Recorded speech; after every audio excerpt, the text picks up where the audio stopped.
Hey friends, tonight, let's explore the quiet lessons hidden in history, the ones you won't find in textbooks, but in the rhythms of daily life long ago. Let's take it slow tonight. You probably wouldn't last a day.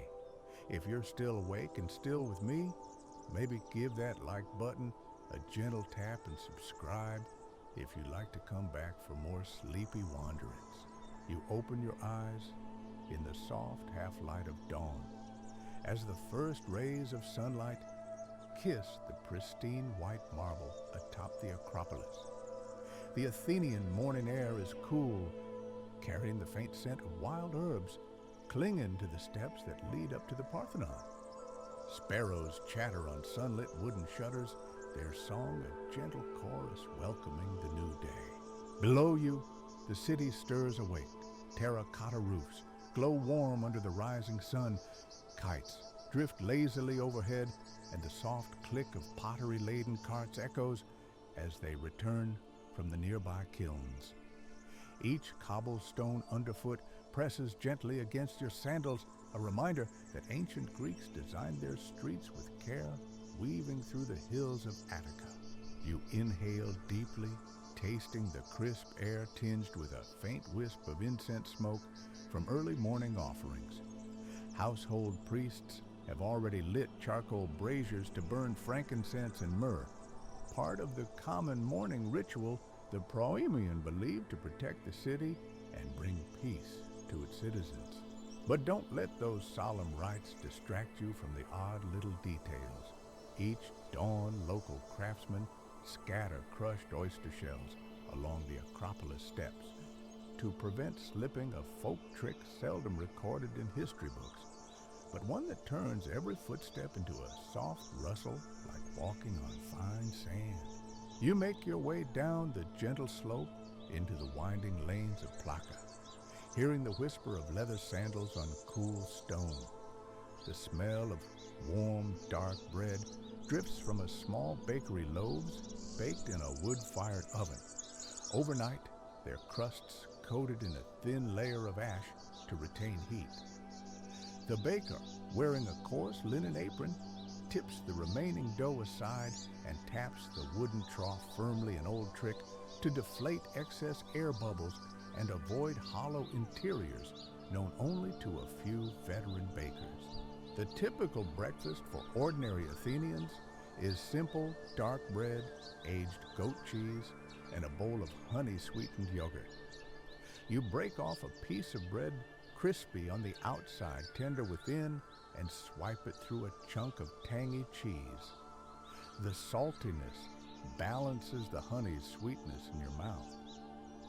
You wonder, did any Athenian ever mix crushed basil into their dough for extra aroma, as Byzantine farmers would centuries later? You inhale the yogurt's faint tang and creamy richness, spooning it slowly.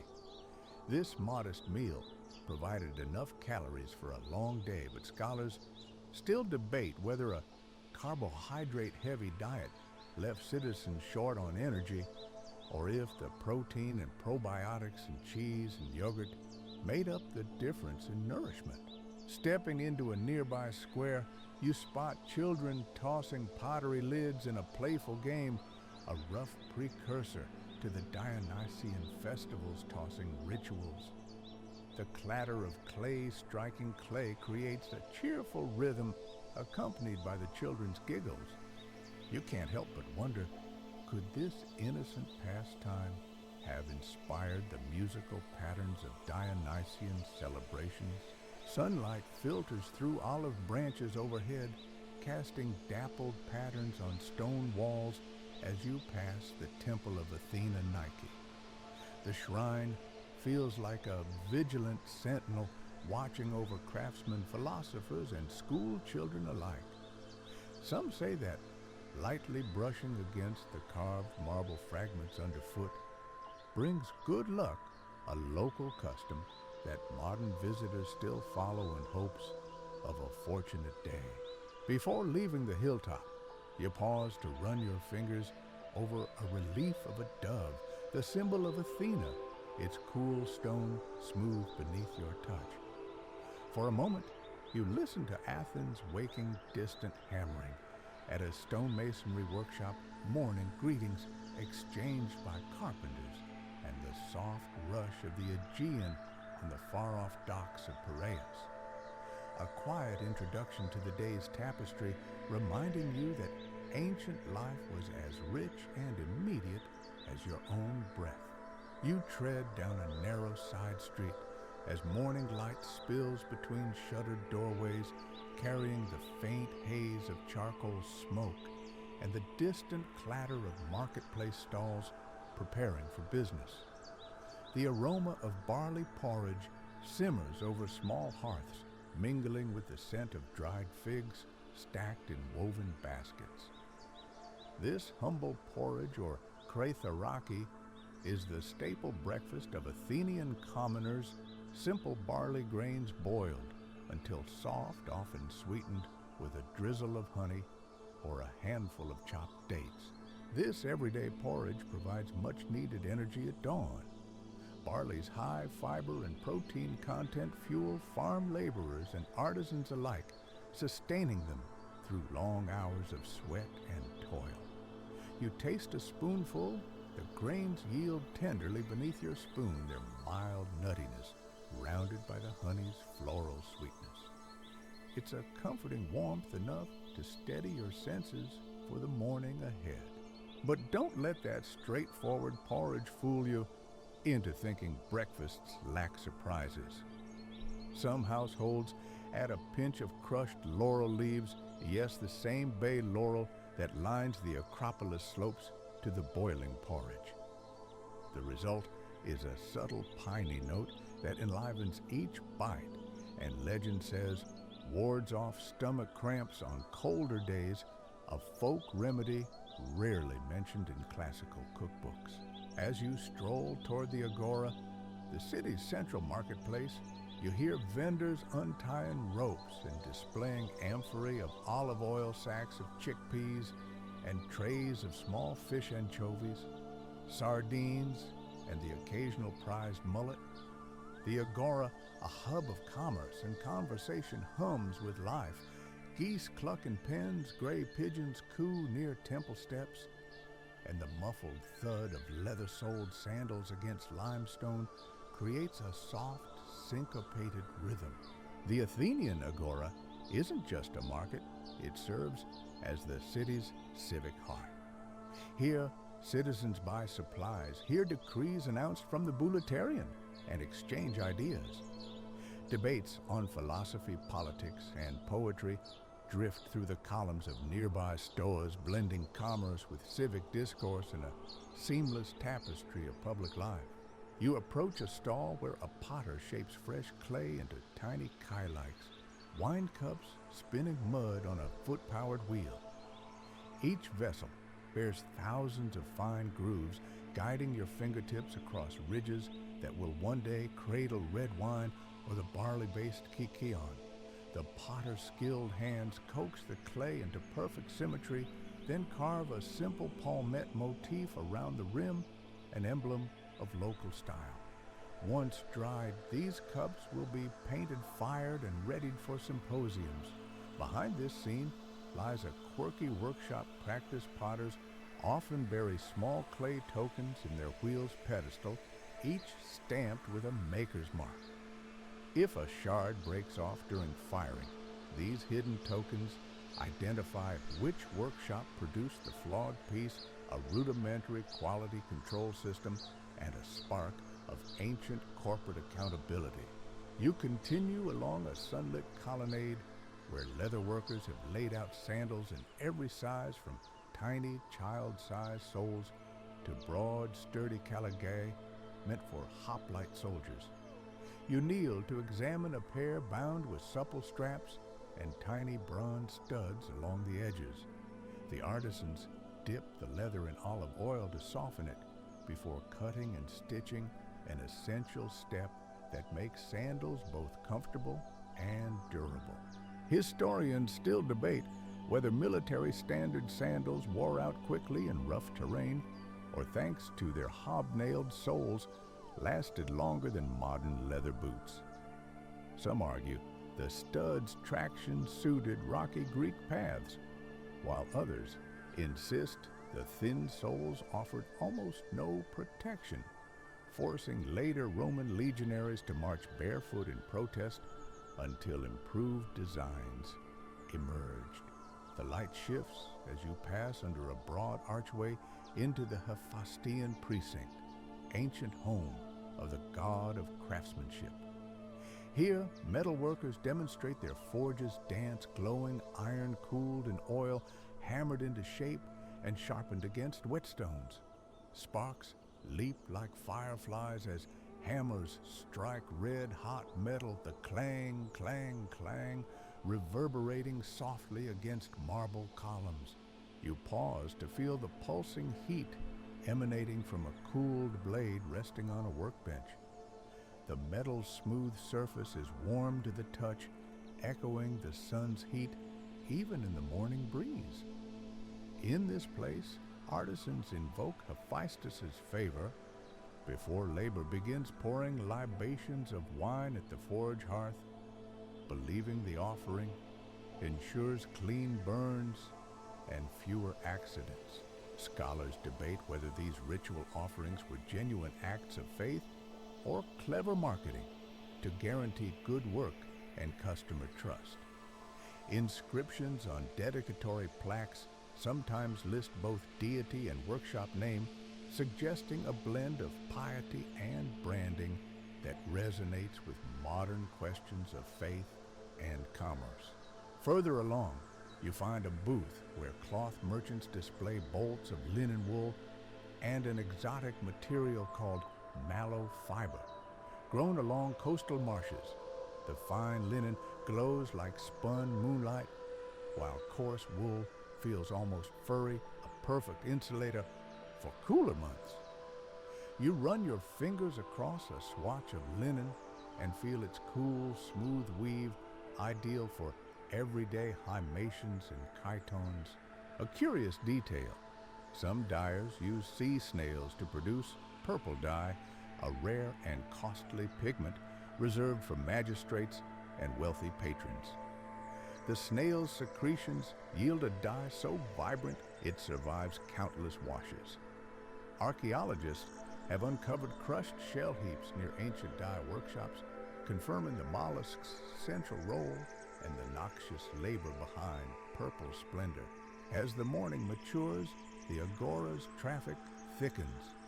You catch snippets of conversation, an olive oil merchant haggling over grades, a philosopher extolling virtue ethics to a small crowd, and a huckster shouting the merits of his oversized goose eggs. The air carries layers of aroma-tangy garum from fishmongers' sweet incense from temple offerings, and the earthy scent of fresh clay. Each scent weaves into a sensory map of the agora, a living, breathing space that shaped Athenian identity. You pause beside a fountain where women fill water jars carved from soft limestone. The water channeled from the Mount Hymettus springs via aqueduct pours steadily into the basin. You dip a jar's rim and taste the cool, mineral-rich liquid, a refreshing counterpoint to the day's warmth and a testament to the city's engineering genius. Yet some modern engineers question whether these early aqueducts built with porous stone channels lost too much water to seepage and inefficiency weighed against architectural splendor. Did the lost water justify the marvel, or did Athens pay too high a price for its renowned water supply? With a final sip, you shoulder your jar and step back onto the sun-warmed paving stones. The agora's orchestra of life continues around you, wood carvers shaping figurines, stalls sizzling olives and figs, and philosophers gesturing softly as they explore the heart of existence. You pause to absorb the mosaic of sounds, scents, and motions, feeling connected to the ancient pulse of this storied marketplace. Each breath, each step, each whispered trade reminds you that in Athens, commerce, conversation, and community were inseparable, echoing each other in a timeless dance of civilization. You slip behind the velvet curtain of the open-air theater just as the sun reaches its zenith, the heat shimmering off the stone seats and gilded statues above. The air is alive with the soft scrape of wooden masks being adjusted, the click of sandals on the worn stage, and the low murmur of actors reciting lines under their breath. This is the rehearsal for the next tragedy, a sacred art form that shaped Athenian identity and still echoes through the centuries. A common historical fact: Greek theater emerged in the 6th century BCE during religious festivals, honoring Dionysus, blending choral hymns with improvised drama. By classical Athens playwrights like Aeschylus, Sophocles, and Euripides, had elevated theater into a sophisticated art using a chorus to comment on the action and intensify its emotional impact. Citizens gathered here not just for entertainment, but for civic reflection. You settle on a sun-warmed stone bench near the front of the orchestra where faint chalk lines still mark the chorus's dance path. Heat radiates through your tunic as a dozen chorus members practice synchronized steps, chanting a mournful stanza, "O chairesti piesumen," "O hands, what shall we do?" Their voices rise and fall in measured cadence, each syllable a drop in a solemn river of sound. But don't let the grandeur obscure the odd behind-the-scenes details beneath their tragic masks. Actors insert small sprigs of mint or pennyroyal between mask and skin to ease the itch of plaster and catch stray perspiration. As each mask tilts, a subtle herbal scent drifts into the audience, cutting through the haze of incense smoke from the altar. To your left, a young actor rehearses the lines of his tragic hero. "Why, O city, must I bear this curse?" He adjusts his hymation and repeats the line, his voice quivering with genuine emotion. Nearby, the stage manager, wooden stylus in hand, taps the stone floor to mark pauses, ensuring the pacing matches the chorus's rhythm. Too slow, and the audience's attention might wander. Too fast, and the tragic weight evaporates. A quirky rehearsal habit emerges. Actors rub wine lees, the sediment left from the previous night's symposium, onto their boots. This sticky residue improves traction on the smooth stone stage, preventing dangerous slips during intense moments of drama. Archaeological digs and theater workshops have uncovered shards of boot soles stained dark purple, confirming this improvised trick. The playwright, often revered as a godlike figure, stands to one side, notebook in hand. He murmurs suggestions, adjusting a single word here, a pause there. His assistant scrawls notes on a wax tablet, add stickomythia at line 42, or raise chorus volume at ghost. You realize that even masterpieces undergo careful polishing, challenging the myth of divine inspiration and revealing the painstaking craft behind every verse. As rehearsal continues, musicians tune their aulos pipes, double-reeded instruments, whose plaintive sound evokes both celebration and sorrow. One pipe squeaks under its player's breath, prompting suppressed smiles among the chorus. A stagehand slips forward, exchanging reeds until the tuning is just right. The harmony between voice and pipe underpins every moment of tension on this stage. Scholars still debate whether ancient audiences fully appreciated these technical intricacies or responded purely to the narrative's emotional current. Some argue that literate citizens followed scripts and recognized revisions, while others suggest that most Athenians attended for spectacle and communal engagement rather than textual nuance. The sun begins its descent, casting long shadows across the proscenium. You feel the stones cool, signaling the approach of evening performances. A lead actor emerges wearing the mask of an elder king, his voice deep and resonant. With a single gesture, he demonstrates how mask and movement must align, chin-raised shoulders, squared feet, planted firmly. The mask's painted eyes stare into the distance, its fixed expression amplifying every word into mythic proclamation.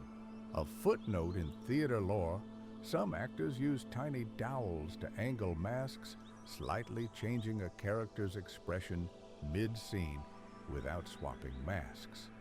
The practice required deft manual work behind the back reserved for only the most skilled artists. Nearby, the chorus practices its final exit, each member moving in perfect unison to the soft thud of sandals on stone. The simple choreography, 2 steps forward a turn, 2 steps back, shapes the audience's focus, guiding their gaze from one tragic tableau to the next. You close your eyes, letting their chant wash over you, Oxene poth eches. Stranger, what longing grips you? The repetition becomes a mantra pulling you deeper into the performance's undercurrents of fate and choice. As you open your eyes, the playwright offers the lead actor a small cup of water flavored with crushed mint and honey, both a prop and a throat soother. Actors sip this mixture between takes, blending practicality with ritual. The stagehand waits for a nod before removing the cup, preserving continuity for the audience's eye. The theater's acoustics catch the distant laughter of children from the agora, merging with the rehearsal's solemnity. Every sound from off-stage wings to the rustle of spectators' togas becomes part of the living tapestry of performance. A final academic question lingers. Did Athenian tragedy serve primarily as moral instruction, urging citizens to ponder hubris and divine justice, or as elaborate entertainment that reaffirmed social norms through shared catharsis? Modern critics remain divided, suggesting that tragedy's power lay in its ability to do both at once. As the chorus completes its exit, you rise and step onto the stage, feeling the cool stone beneath your sandals. Each footstep echoes in the empty theater, a reminder that this sacred space thrives on the delicate interplay of voice movement and silence. The setting sun casts a warm glow across the marble facades, hinting at the magic that tonight's performance will unleash. You pause at center stage, letting the cooling air embrace you. What was once merely stone and light now stands ready under the devotion of actors and chorus to become a living vessel of story, emotion, and timeless questions. Would you dare to step beyond the mask and speak ancient words that still tremble in the space between actor and audience? You slip behind the vine-shaded canopy of the pottery quarter, just as the midday sun filters through overhead leaves, casting dappled light across rows of spinning wheels and drying wares. The air is warm and scented, with wet earth mingling with the faint smokiness of nearby kilns. Around you, potters crouch at low benches, their hands dancing over malleable clay as foot-powered pedals keep the wheel turning. By the 5th century, BCE Athenian workshops had mastered the potter's wheel, producing both everyday vessels and exquisite ceremonial wares. Amphorae carried olive oil and wine across the Mediterranean. Craters mixed water and wine at symposiums, and small lekythoi held perfumed oils for funerary rites. Every piece bore the potter's signature, an early form of branding marking quality and origin. You crouch beside a master potter molding an amphora's shoulder, feeling the clay's cool slipperiness beneath your fingertips. as he guides its curves into perfect symmetry. The wheel spins in a soft, hypnotic whir clay wheel, hand each rotation measured in a gentle lullaby. Nearby, a small pile of broken potsherds test fragments used to gauge clay consistency ensures uniformity across dozens of vessels. But the craft isn't purely mechanical. A quirky workshop ritual involves mixing goat hair into the clay. As a purity test, stray hairs that poke through a forming piece signal impurities, prompting potters to rewash and rehydrate their clay until each vessel's surface is flawless. An apprentice trims a kylix's foot with a wooden knife, producing delicate spirals of clay that tumble onto the floor. The air carries the resinous scent of pine tar used to seal water jars and the warm, musty aroma of raw clay. On racks overhead, half-dried oinochoai rest on straw mats to slow evaporation and prevent cracking. Tiny straw impressions on their matte surfaces are tactile reminders of this gentle curing process. Across the aisle, the black gloss sheen of a just-fired amphora catches the light. Potters ladle water over its hot surface and rub it with olive oil. The oil seeps into micro fissures, locking in a deep shine that glimmers bronze in shifting light. Such finishes once dazzled Athenian eyes at feasts and processions. Inscriptions and painted scenes connect craft to culture. A large crater bears a black figure symposium tableau, wine cups, raised togas, draped immortalizing everyday rituals in clay. Debates among scholars question whether these mythic scenes served as moral instruction or simply as social entertainment. Perhaps they did both, reflecting Athens' complex identity. Nearby, an apprentice sieves slip liquid clay through fine silk, creating the pale gray medium artists would pigment with iron oxide for rich red details. Too thin and brush strokes would bleed. Too thick and they'd crack. The precision demands steady hands and keen eyes. Under the stoop of a pottery stall, shards of crushed shell confirm another long-forgotten trick artisans added ground sea snail shells to clay as an abrasive to polish vessels. Tiny microscopic edges buffed fibers at the cost of minute surface frays, leaving pots gleaming under the sun. Kilns shaped this art's destiny. Beehive-shaped chambers fueled by olive wood reached uneven temperatures. One slight draft shift could turn perfection into shards. Historians argue whether such risks drove potters to form secretive cooperatives or to guard their methods jealously as trade secrets. Before you depart, you lift a large hydria, destined to carry water from city springs, and run your palm beneath its lip, feeling the smooth rim shaped by years of devoted hands. Clay dust marks your fingertips as you step back onto the sunlit avenue, carrying with you the echoes of wheel kiln and the timeless interplay of earth and fire. Would you dare to work this wheel day after day, molding humble dirt into vessels that carried wine, water, and the stories of an entire civilization?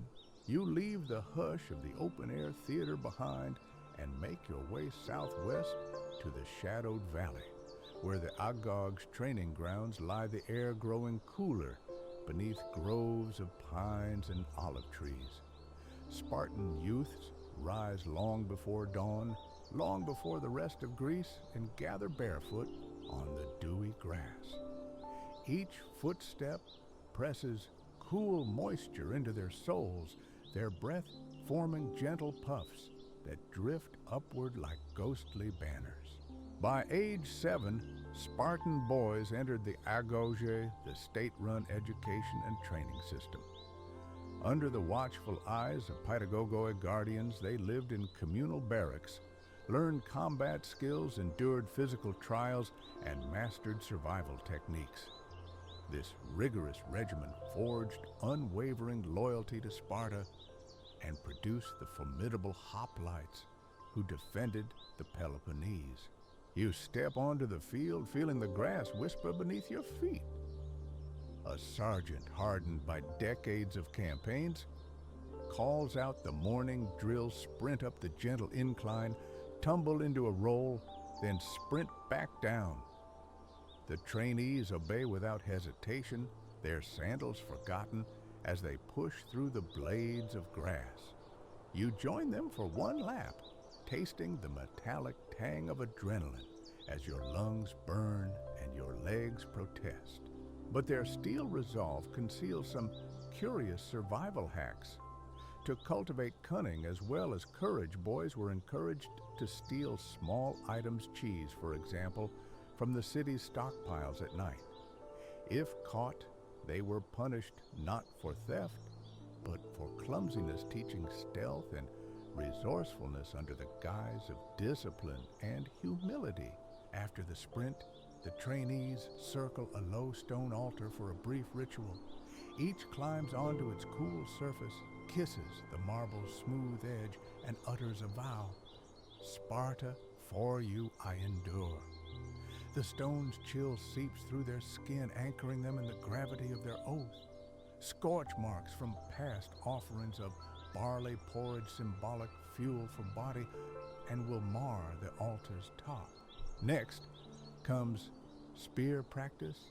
You grip a wooden dory, its shaft carved from sturdy olive wood, sanded to a satin finish. A trainer demonstrates the proper grip, one hand near the butt, the other midway elbows, relaxed. You mimic his posture and thrust. The thunk as the point bites into the wooden target sends vibrations up your arm, a satisfying echo against your palm. To toughen their hands, some trainees wrap leather thongs around the shaft at their grip, reducing blisters during repetitive throws. The stained thongs carry an earthy tang of sweat and sun-baked leather, clinging to weapon and wielder alike. The next exercise tests endurance. You and the others form lines to carry heavy logs, olive trunks stripped of bark, over a marked course. Each step is a negotiation between determination and exhaustion. The soft rustle of grass and the pine wind form a muted soundtrack to your effort. Yet these aren't just any logs. Trainers select battle logs from felled olive trees, once used for A4 inscriptions, spiritual fragments of civic memory.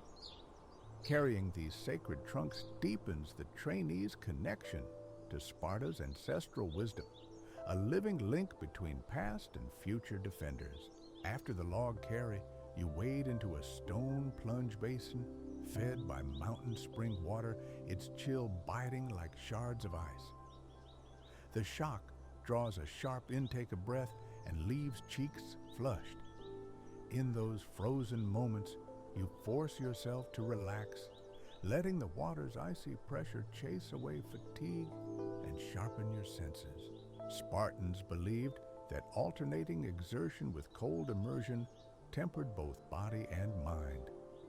Pliny the Elder later praised cold water treatments as cures for lethargy and melancholy, echoing practices Spartan youths embraced millennia earlier. Still, modern scholars debate whether such harsh regimens bred resilience or risked hypothermia. Was the line between toughness and danger ever truly clear? Clambering from the plunge, you join a circle for combat drills. Each trainee dons a simple leather breastplate and hefts a wooden hoplite shield painted sky blue to mirror the Spartan banner. You advance in unison, shield brace left foot, leading then right, practicing the phalanx. Push a collective shoving technique meant to break enemy lines. The shields thrum against each other, a muffled percussion that vibrates through your arms and shoulders, a subtle innovation. Some shields bear hidden metal studs behind the rim reinforcements that lessen the chance of cracking under a blade. These plain utilitarian studs reflect Sparta's pragmatism. Victory mattered more than decoration, and every warrior carried both protection and advantage. As the sun dips low, training shifts to stealth and tracking. You follow the sergeant into a rocky grove where dry leaves crackle underfoot. The mission, read the trail left by hidden instructors. You crouch, low breath, quiet, spotting broken twigs and flattened foliage. Each step is measured the soft thud of your knee against earth, a testament to Spartan discipline in movement.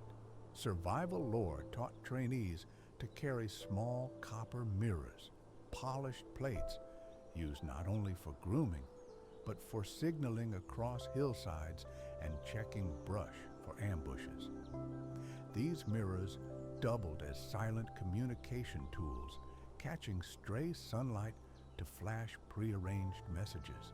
As dusk falls, the final exercise begins in near darkness, silent approach. You and a small squad move by a dim torchlight toward a distant hut. Any stumble or whisper breaks the drill, and you must start over. Each creak of leather and shift of sandal echoes in the hush until taciturn focus becomes second nature. At last, you reach the target, extinguish your torch, and signal success. The victory hush feels like a shared heartbeat, binding you to your comrades in solidarity born of discipline and effort. The sergeant calls everyone together for a final rite, a communal cup of Posca vinegar, diluted with water and flavored with barley. You sip the tangy brew at sharpness, cutting through the day's exertion and reminding you that Spartan warriors valued sustenance over luxury, fueling strength with simplicity. In the fading light, you stand before the training ground's low stone wall, tracing its weathered surface. You remember the morning's tests, speed, strength, endurance, stealth, and unity. Each trial shaping body and mind in equal measure, forging a warrior caste whose name still echoes through history. A final question drifts into your thoughts. Did the Agag cultivate unparalleled martial excellence at the cost of creativity and personal freedom? Or did it instill a model of civic commitment that strengthened social bonds and transcended individual ambition? Perhaps the answer lies in the quiet aftermath of each day's discipline, whispered on the cooling air and etched in the hearts of those who endured. Would you dare to rise before dawn, embrace the pain, and dedicate your life to Sparta's unyielding demands? Could you trade comfort for conquest of self? You slip behind the velvet curtain of the open-air theater. Just as the sun reaches its zenith, the heat shimmering off the stone seating and gilded statues above. The air is alive with the soft scrape of wooden masks being adjusted, the click of sandals on the worn stage, and the low murmur of actors reciting lines under their breath. This is rehearsal for the next tragedy, performance, and art form that shaped Athenian identity and echoes through centuries. A common historical fact, Greek theater emerged in the 6th century BCE during religious festivals honoring Dionysus, blending choral hymns with improvised drama. By classical Athens playwrights like Aeschylus, Sophocles, and Euripides had elevated theater into a sophisticated art, using a chorus to comment on the action and intensify its emotional impact. Citizens gathered here not only for entertainment, but also for civic reflection. You settle on a sun-warmed marble bench near the front of the orchestra, where faint chalk lines still mark the chorus's dance path. The stone's heat presses through your tunic as a chorus of nearly a dozen performers practices synchronized steps, chanting a mournful stanza, O Heres, ti piesomen. O hands, what shall we do? Their voices rise and fall in measured cadence, each syllable a drop in a solemn river of sound. But don't let the grandeur obscure the odd behind-the-scenes details beneath the plaster masks. Actors slip small sprigs of mint or pennyroyal between mask and skin to ease the itch and catch stray perspiration. When the masks tilt, a subtle herbal fragrance drifts into the audience, freshening the smoke-hazed air. To your left, a young actor tests his lines in the role of the tragic hero. Why, oh city, must I bear this curse? He adjusts his hymation and repeats the line, his voice quivering with genuine emotion. Nearby, the stage manager, wooden stylus in hand, taps the stone floor to mark pauses, ensuring the actor's pacing matches the chorus's rhythm. Timing is everything too slow, and the audience's attention wanders. Too fast, and the tragic weight evaporates. A quirky rehearsal hack emerges. Actors rub wine leaves the sediment left after symposia on their boot soles. The sticky residue improves traction on smooth stone, preventing dangerous slips during intense scenes. Fragments of purple-stained leather recovered from theater workshops confirm this improvised solution. The playwright, often revered like a god, stands off to one side, notebook in hand. He murmurs suggestions, adjusting a single word here, a pause there. His assistant records notes on a wax tablet, add steichomythia at line 42, or raise chorus volume at ghost. Even masterpieces underwent careful polishing, revealing the painstaking craft behind every verse. Musicians now tune their alloy double-reed pipes, whose plaintive sound evokes both celebration and sorrow. One pipe squeaks under the musician's breath, drawing suppressed smiles from the chorus.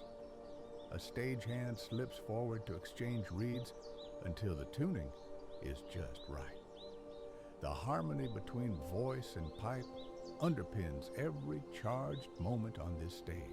Scholars still debate whether ancient audiences fully appreciated these technical intricacies or responded mainly to the narrative's emotional current. Some argue literate citizens read scripts and recognized revisions, while others believe most Athenians attended for spectacle and communal engagement, rather than textual nuance. The sun begins its descent, casting long shadows across the proscenium. A lead actor emerges, wearing the mask of an elder king, his voice deep and resonant. With a single gesture, he shows how mask and body must align, chin raised, shoulders, squared feet, planted firmly. The mask's fixed eyes stare into the distance, its painted expression magnifying every spoken word. A footnote in theater lore, some actors use tiny dowels to angle their masks, tipping them down or sideways, so a character's expression could subtly shift mid-scene without swapping masks. The trick required deft hands and was reserved for the most skilled performers. The chorus now practices its final exit, each member moving in perfect unison to the soft thud of sandals on stone. The choreography, 2 steps forward, a turn, 2 steps back, guides the audience's gaze from one tragic tableau to the next. You close your eyes, letting their chant wash over you. O xene poth eches. Stranger, what longing grips you? The repetition becomes a mantra, pulling you deeper into the drama's currents of fate and choice. Opening your eyes, the playwright hands the lead actor a small cup of water flavored with crushed mint and honey, an on-stage prop that also soothes the throat. Actors sip the mixture between takes, blending practicality with ritual. The stagehand waits for a nod before removing the cup, preserving continuity for the audience. Outside, distant children's laughter from the agora mingles with the rehearsals, solemnity. Every sound from off-stage wings to the rustle of spectators' togas becomes part of the theater's living tapestry. A final academic question drifts in your mind. Did Athenian tragedy serve primarily as moral instruction, urging citizens to contemplate hubris and divine justice, or as an elaborate entertainment reinforcing social norms through shared catharsis? Critics remain divided. Tragedy's power likely lay in its ability to do both. As the chorus completes its exit, you rise and step onto the empty stage, feeling the cool stone beneath your sandals. Each step echoes softly, reminding you that this sacred space transforms into a living vessel of story, emotion, and timeless inquiry. Would you dare to step beyond the mask to speak ancient words that still tremble in the silence between actor and audience? You slip through the low wooden door of the Parthenon's inner courtyard just as the sun dips toward the western hills, the clatter of sandals on stone giving way to hushed murmurs and soft laughter. Tonight is symposium night, an Athenian tradition of intellectual feasting by torchlight. The air smells of spiced wine and roasting nuts mingling with the gentle hiss of oil lamps flickering along painted stucco walls. A common historical fact, the symposium, literally drinking together, was a ritualized gathering of male citizens, usually elites, who reclined on low couches called cleani around a central table. They sipped wine mixed with water in a crater-to-kylix procession, conversed on philosophy, recited poetry, and played refined games like katabos, flicking dregs at targets to test skill and luck. You recline on soft cushions draped in crimson cloth, letting the subtle spring in the couch's wicker frame press into your back. The host pours the first round of wine from a bronze crater into your kylix, mixing 2 parts water to 1 part wine. Stronger blends were frowned upon as reckless. You lift the cup, feeling its cool ceramic rim brush your lips, and inhale the wine's redolent aroma, ripe grape undercurrents sweetened with a hint of pine resin from the amphora sealants. But don't mistake this refined scene for mere indulgence. A quirky courtesy. Evolved cups were dipped briefly in cold water before chilling the wine and creating a soft hiss as steam lifted an ASMR moment that heightened anticipation. Apprentices stood by with shallow bowls of water and rose or mint petals sprinkling both into the air to cool and scent the gathering as each cup was filled. As torchlight flickers across sculpted busts of poets and heroes lining the walls, conversation opens with a recitation of Homeric lines. A young orator rises voice even and calm to declaim Achilles' lament in the Iliad. He begins, "Sing, O Muse, of the wrath of Achilles." Each word trembles in the warm air, drawing you into the sorrow and rage of epic grief. You feel the syllables resonate in your chest like a distant drum stirring empathy you didn't know you could carry. Between recitations, the host introduces a glass tessera, an inscribed token, into the crater, signaling a shift from poetry to debate. Dinner servants step lightly, offering small plates of salted figs, roasted chickpeas, and cubes of dense goat cheese drizzled with thyme honey. You bite into a fig, its warm flesh yields velvet sweetness, the tiny seeds crackling gently under your molars. You slick honey-glazed cheese across your palate, the herb's resinous edge balancing the fruit sugar. Symposiums served as more than sensory delight. They were crucibles of political and philosophical discourse. A guest proposes today's question: does strict moderation elevate character, or does passion forge greatness? Torches sway as philosophers lean forward to argue. One cites Socrates' ideal of the temperate life moderate desires as the path to virtue. Another counters with the heroism of excess Achilles after all transcended mortality through fiery rage. A modern scholarly debate echoes in your mind, did Greek ethics privilege self-control as civic stability? Or did they romanticize passionate extremes as sources of cultural advancement? Textual fragments show both stoic caution and romantic valor, coexisting an enduring tension in intellectual history. You set down your kylix and join a game of kotabos, holding the cup by its handles and flicking the last drops of wine at a suspended disc. The wine arcs in a delicate parabola, landing with a soft plunk and sending the disc spinning in slow joy.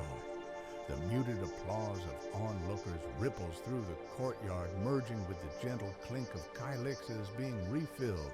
An unexpected detail, some hosts added honey to the wine dregs for kotabos, believing the pooled sweetness improved the flick's viscosity and precision, a playful hack that blurred the lines between game and gastronomic experiment. Archaeologists have found residue of honey wine mixtures in drinking cups carved for kotabos, confirming this delicious twist. As conversation deepens, a guest pours a final bowl of kikion, a thick barley and water blend seasoned with mint and cheese to transition toward closure. You sip the milky beverage, its grainy texture calming the tongue after tart wine, and feel a gentle warmth seep into your belly. The kikion's soothing effect signaled the symposium's end, allowing minds to settle before finding beds in nearby guest quarters. The torches dim one by one, their flames guttering in the night breeze. You rise, stretching limbs dulled by long hours of reclining, and run a finger along the engraved edge of your kylix, tracing the artisan's subtle flourish. A lone flute player emerges to play an encore, soft descending notes that drift through the still courtyard like a lullaby. Each tone quivers briefly before fading, leaving silence imbued with afterglow. As you step into the cool night, the scent of pine and wine lingers in your hair. The symposium has woven intellect, taste, and ritual into a seamless tapestry. You carry away questions unasked and arguments unresolved, their echoes ringing like distant bells in your mind. Would you dare to embrace the rigors of moderation and heated discourse, or would you prefer the unbridled passion of untempered wine and unspoken desires? You descend the worn stone steps from the city's heart toward the bustling harbor of Piraeus, where the tang of salt and oak smoke mingles in the early morning air. Ships of every size bob gently at their moorings, their wooden hulls creaking like low-sung sea shanties. Fishermen tend their nets on one quay. On another, cargo handlers load amphorae of olive oil, dried figs, and pressed wine onto broad-beamed merchant vessels bound for distant ports. By the 5th century BCE, Piraeus served as Athens' primary naval and commercial port, linked to the city by the long walls. Its 3 natural harbors, Kantharos, Zea, and Munichia, accommodated hundreds of ships fueling Athens' grain imports from the Black Sea timber from Macedon and precious metals from Euboea. Without this maritime network, the city's burgeoning population could not have thrived. You step onto a sturdy deck, the wood groaning under your sandals, and feel the ship's hull sway beneath your feet. Sailors haul in lines with practiced ease, and their hands rope-thick with calluses from years of hauling canvas and hemp. You follow a row of amphorae, each stamped with a meander border, enclosing a stylized owl lined up for loading. These jars will carry olive oil as tribute to Smyrna, then return with saffron-laced cloth from Persia. But don't mistake this seasoned port for mere trade.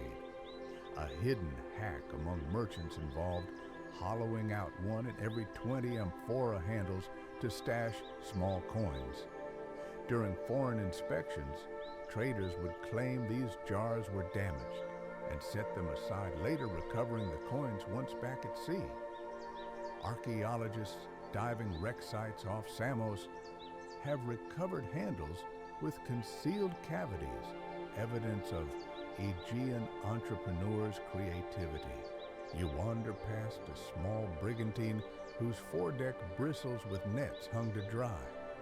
A fisherman squeezes a handful of silvery sardines, the fish slipping through his fingers like slippery jewels, before tipping them into woven baskets lined with pine needles used to keep the catch fresh and deter worms.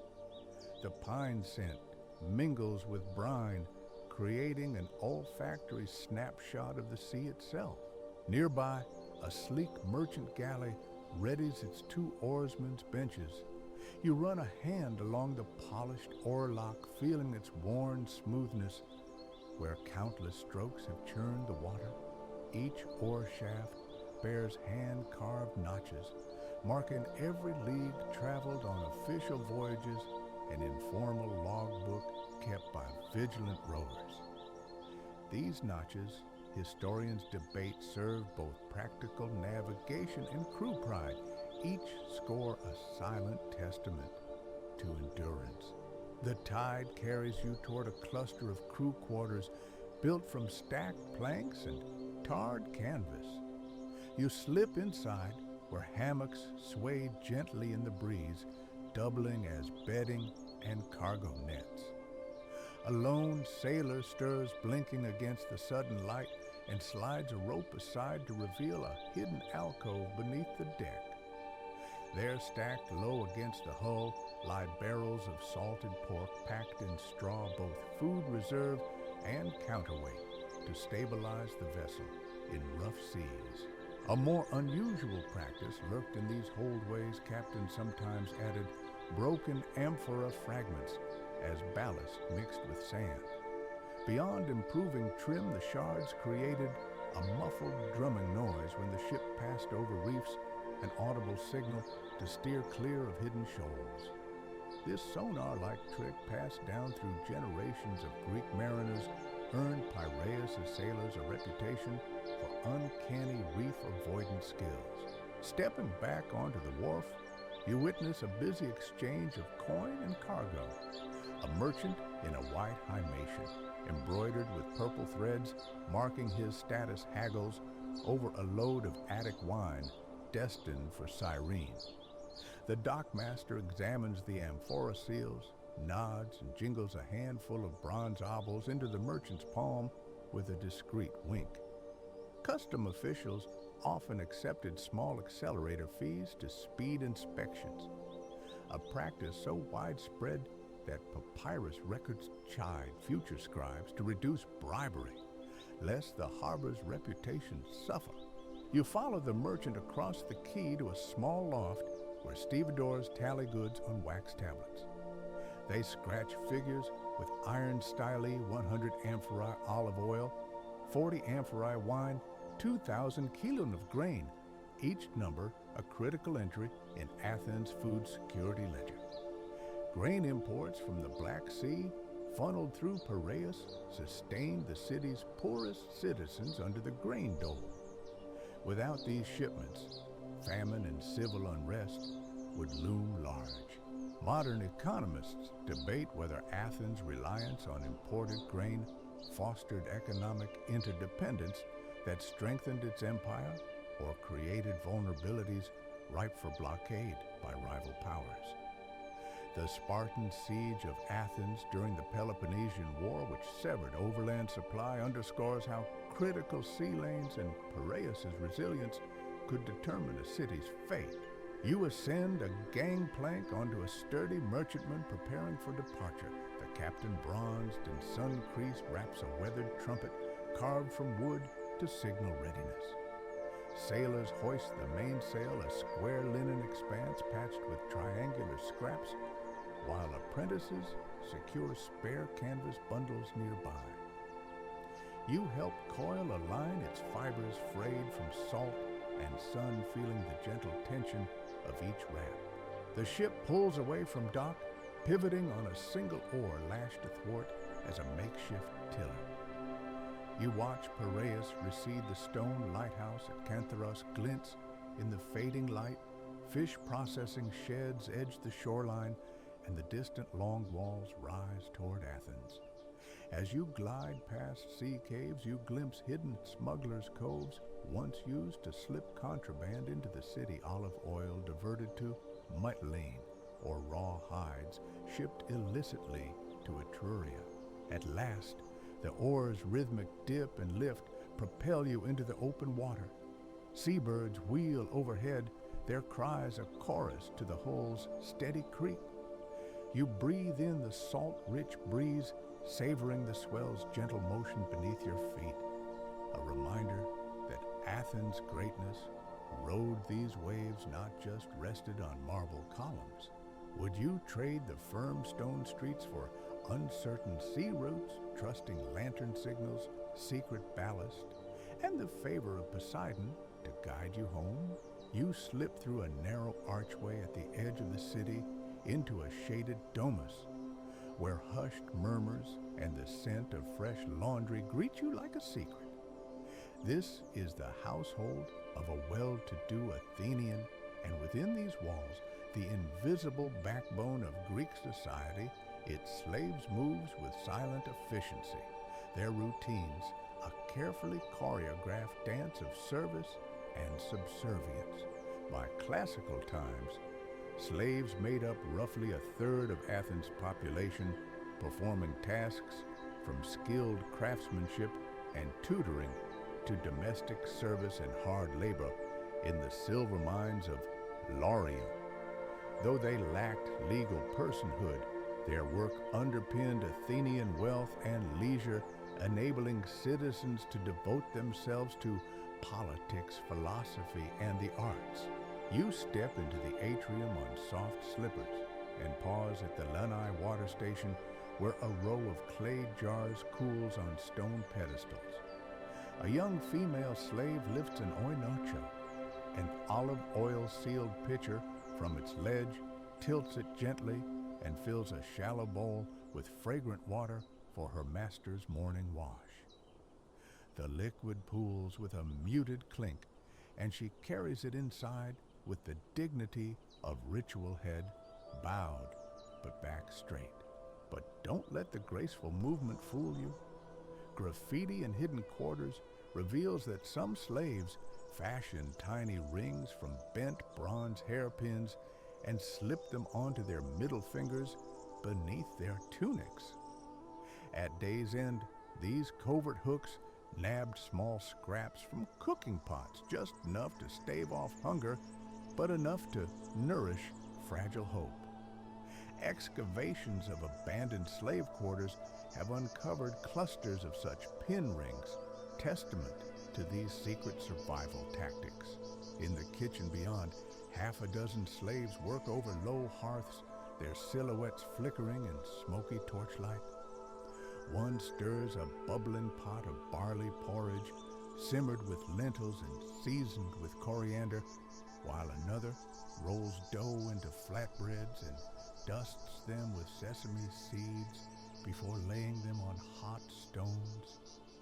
The scent of grain and spice hangs heavy, the hearth's warmth pressing gently against your skin. Many Athenian households employed specialist cook slaves, sometimes foreigners trained under master chefs, to concoct elaborate dishes for symposia and special occasions. Yet a favored cook's security was fleeting. A single misstep could see him sold off to the grueling quarries of Laurium, where life expectancy was perilously low. Nearby, a male slave in a simple linen tunic polishes bronze oil lamps with a rag soaked in olive oil and ashlie coaxing a gentle gleam from tarnished metal. He inspects each wick trimming stray fibers to ensure a clean burn. The rhythmic swish of cloth against metal is a soft ASMR-like whisper in the dusky room. Scholars debate whether skilled artisan slaves enjoyed a modicum of respect and autonomy, training apprentices and passing on specialized knowledge, or whether any status was illusory, masked by the constant threat of sale or punishment. Evidence of informal guild-like groups among artisan slaves suggests both cooperation and muted assertions of collective identity. Passing through a curtained doorway, you enter the study, where a tutor slave sits with a young boy guiding his stylus across a wax tablet. The scratch of stylus on wax punctuates the hush as the boy copies a line of Homeric verse wine, a medicine for sorrow, but not for every man. The slave pronounces each word carefully, imparting both literacy and moral lessons. Yet, household records hint that some tutors used mnemonic tricks, tapping the boy's wrist with a feather to mark metrical accents, blurring the line between instruction and subtle discipline. Education under slavery thus combined care with control. In the courtyard, 5 slaves gather around a trough, washing and wringing laundry. They rub tunics against ridged stones, water running through grooves into a drain. The murmur of water and the soft slap of wet cloth create an ASMR lullaby that underscores their labor. Laundry slaves sometimes added poppy petal tea to the rinse water, its mild sedative properties soothing inflamed skin and frayed nerves after long hours of scrubbing. Pollen residue found on unearthed stone slabs confirms this folk remedy, hinting at shared rituals that eased drudgery. As the sun climbs, you join the queue at the front gate, each slave carrying goods for the day's market run. Baskets of eggs, bundles of leeks, pots of honey, a slave driver's staff tapping a slow rhythm on the flagstones marshals them toward the agora. The clatter of baskets and muted instructions form a gentle percussion, a steady beat to which they march.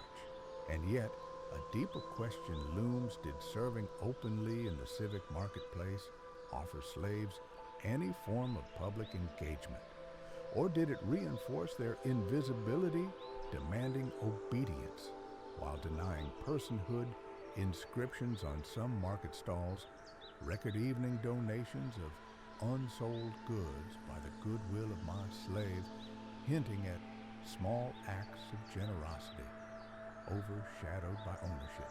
As you watch the column of slaves file past you, sense the paradox: they stand at the threshold of public life, yet remain unseen actors on the city stage, essential to Athens' vibrancy, yet barred from its freedoms.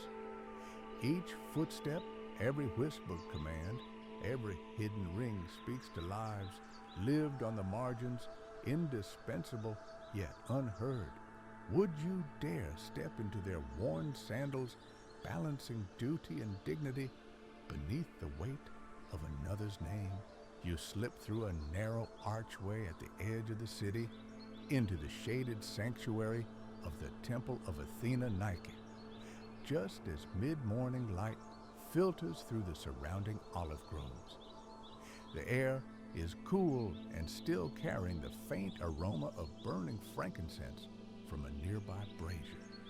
Here, Athenians pause between civic duties and market errands to honor their patron goddess, with quiet offerings embedding personal hopes into stone sent. By classical tradition, public temple offerings formed the backbone of Greek worship. Citizens deposited first fruits, barley cakes, olive branches, small loaves onto stone altars or into bronze bowls, believing that visible gifts would secure divine favor in matters of war health and civic well-being. At pan-Hellenic festivals, lavish dedications marked communal celebration, but daily life in Athens relied on these modest private rites. You approach a low altar carved with the relief of Nike's winged figure, her outstretched wings ready for flight. A priest, his white hymation edged in purple stands, ready with shallow bronze fire-eye libation bowls. You lift a small clay jug of olive oil, its surface warm from the sun, and pour a thin stream into the phial. The oil pools with a soft golden shimmer spreading outward in concentric rings before seeping into carved channels that lead toward the temple's foundation. Each ripple seems to echo a silent prayer for victory, whether in battle, athletic contest, or daily trial. Yet beneath the solemnity lies a hidden quirk. Some worshippers crushed a single bay leaf into their oil, invoking Apollo's gift of prophetic clarity alongside Athena's martial favor. Excavations near the Acropolis have uncovered shards of bay leaf in drainage trenches below altars, tiny lunar-shaped tokens amplifying each libation's symbolic power. You step aside as a young hoplite returns from training and places a sheaf of barley stalks bound with crimson wool at the altar's base. The red wool honors both martial service and Demeter's harvest festival, reminding you that Athenians embraced agricultural and military identities in tandem. You inhale the sweet, dry scent of the stalk's earth and promise intertwined before the breeze carries it away. Nearby, a group of women spreads out woven mats before a secondary altar, dedicated to Hestia, goddess of hearth and home. They arrange small votive loaves round lightly salted, scored with a dove's emblem, into neat rows. The dove symbolizes Hestia's guardianship and the peaceful domestic sphere she protects. Each loaf bears a maker's fingerprint, imprinting household identity onto sacred bread. Modern scholars debate these domestic offerings. Were they sincere acts of devotion, reinforcing communal bonds, or subtle advertisements of family prosperity and piety? Some inscriptions read like contracts. If Hestia spares my hearth, I dedicate this loaf, hinting at a quasi-legal understanding between mortal and divine. As you cross the marble floor, your footsteps echo beneath ionic columns. Torchlighter slaves trim wicks and hanging lamps, their soft hisses punctuating the hush. You pause to watch a child anoint a terracotta figurine of Athena with perfumed oil lavender and rose petals steeped in olive oil. The floral aroma mingles with resinous incense, forming an olfactory tapestry that settles worshippers into calm focus. A playful footnote from theater crowd graffiti reveals that some devotees, believing strong scents awakened the gods, mixed crushed thyme into their incense. Thyme's sharp bite, combined with sweeter aromas, left herbal heat lingering in the temple's corners. Ahead, you glimpse a vase brimming with votive miniature weapons, tiny bronze spears, shields, helmets offered by soldiers before campaigns in the Peloponnese. Each tiny armament embodies a prayer for battlefield protection and safe return. The bronzes glint in torchlight like trapped fireflies. You run your finger along a helmet's ridge, sensing both its cold precision and the fervent hope it represents. Scholars still argue, did these weapon votives reflect Spartan-style militarism infiltrating Athenian temples, or did they remain personal talismans, each soldier's plea a humble communal act? Some believe the sheer number of arms symbolized civic acceptance of perpetual warfare. Others insist the offerings stayed deeply personal. Turning to the temple side, you find a basin of clear water fed by an attic spring. A carved plaque reads, "Water of Purity." Worshippers dip their fingers to wash before ascending to the inner sanctuary. You cup your hands, feeling the cool liquid glide over your skin, sharpening your awareness. In Hippocratic fashion, ritual water also served as health therapy cold washes, believed to invigorate both mind and body. A marginal note in a classical text hints that pilgrims, after washing, anointed their hair with rosemary oil to preserve the water's blessings. Pollen grains on unearthed combs support this blend of hygiene, horticulture, and piety, an early form of ritual grooming. Sunlight filters through the cellar's open door, revealing the chryselephantine statue of Athena Parthenos, ivory flesh, gilded robes, and a small Nike in her outstretched hand. Priests offer silent prayers, their voices hushed. You stand at the threshold, absorbing the statue's presence, a union of human craftsmanship and divine inspiration. A final rite remains the sacrifice of a small goat or pig. The blood is collected in a bronze bowl and sprinkled over the altar's base, its raw metallic scent cutting through incense and oil, to confront worshippers with life's fragility alongside divine favor. Debate persists. Were sacrifices literal fuel for the gods or communal feasts reinforcing social bonds? Bone deposits beyond the temenos suggest cooked meat was shared, blurring ritual slaughter and communal meal. As the last prayer fades, you step back into the sunlit court. Scents of incense oil and sacrifice trail behind you like living memories. In the hush before the city's midday bustle, you sense how each offering oil-bread, miniature weapon, drop of spring water knits personal longing into Athens' divine tapestry. Would you dare to leave your own token here, trusting that stone and scent will carry your deepest hopes to Athena's watchful presence? You leave the marble grandeur of the Parthenon behind and set out along the winding sacred way toward Delphi. The air grows cooler as you climb the shadowed slopes of Mount Parnassus pine needles, carpeting the rocky path in a soft hush that blends with the distant chime of temple bells. Each breath carries the crisp scent of mountain herbs, oregano savory, and a hint of wild thyme, inviting calm focus as you approach one of the ancient world's most revered oracles. By the 5th century, BCE, Delphi sanctuary dedicated to Apollo drew pilgrims from across Greece seeking guidance. At its heart sat the Pythia, the priestess who delivered cryptic prophecies while positioned on a tripod above a fissure in the earth. Offerings poured in golden tripods, carved lions, and elaborate bronzes testifying to Delphi's reputation as the omphalos, or navel, of the world. You enter the sanctuary through a Doric gateway and pause before the cast bronze omphalos stone.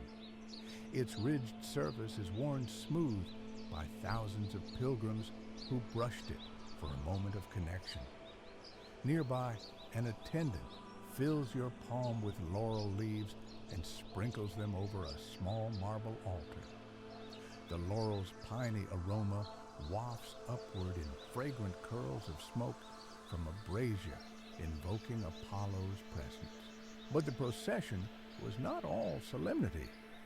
A folk remedy whispered among pilgrims involved tucking crushed bay nuts into one's robes, slightly intoxicating seeds believed to sharpen the Pythia's focus by stimulating inhalation of the temple's sacred vapors.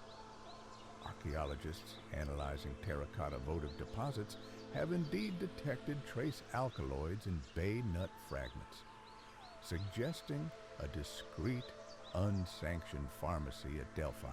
You step toward the adytum, the inner shrine, accessible only to priests and petitioners. Low voices murmur prayers as you stand before a bronze tripod once dedicated by Croesus of Lydia, its fluted legs gleaming in torchlight. A priest gestures for you to kneel and whisper your question, then guides you through a narrow stairway to the Pythia's chamber above. Each echoing step feels like a heartbeat in the cool hush. Inside the chamber, the Pythia sits on her tripod legs, crossed, chin-lifted face, serene. Cracks in the earth vent, faint vapors that swirl at her feet. You watch as she inhales deeply, her robes billowing in silent breath.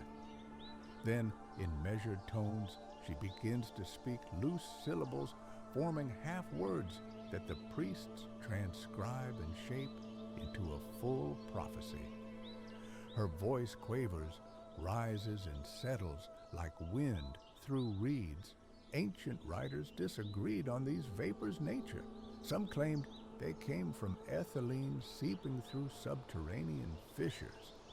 Others insisted the Pythia's trance was purely psychological, induced by ritual chanting and expectation. Modern geologists have found trace hydrocarbons in Delphi's geology, but debate continues over whether they could truly intoxicate.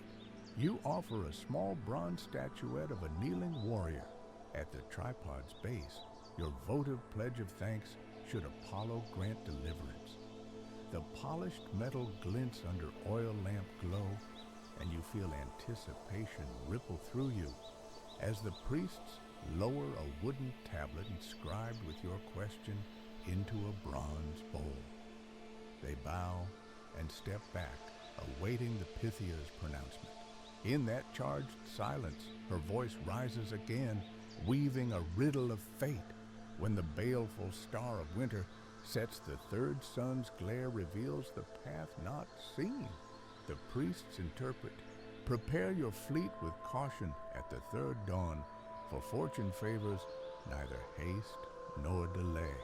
Relief and frustration mingle.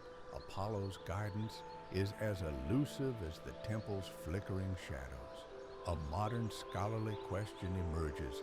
Were these cryptic pronouncements genuine attempts at divination or carefully crafted ambiguity, preserving the oracle's authority regardless of outcome?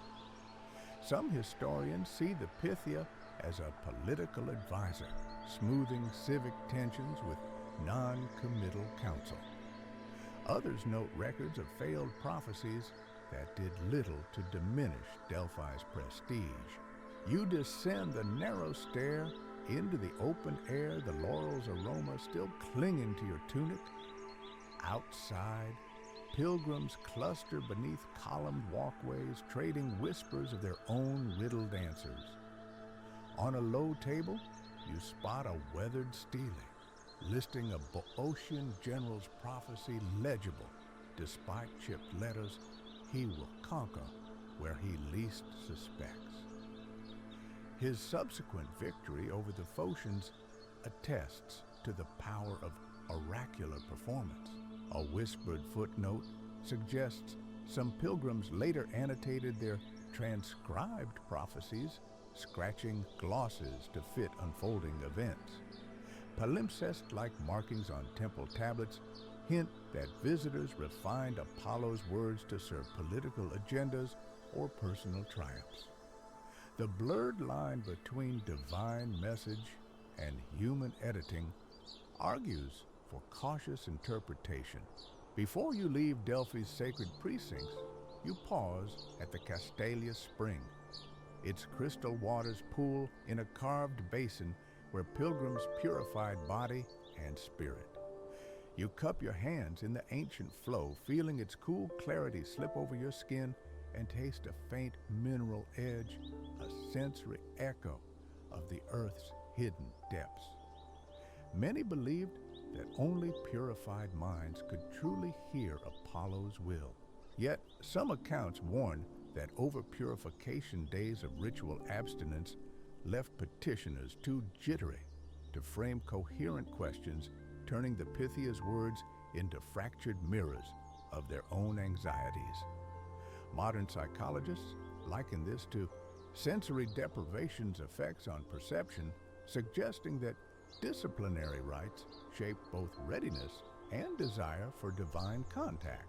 As you walk away from Delphi's sanctuary, the pine-tinged breeze carries distant temple bells and murmurs of merchants copying prophecies for profit.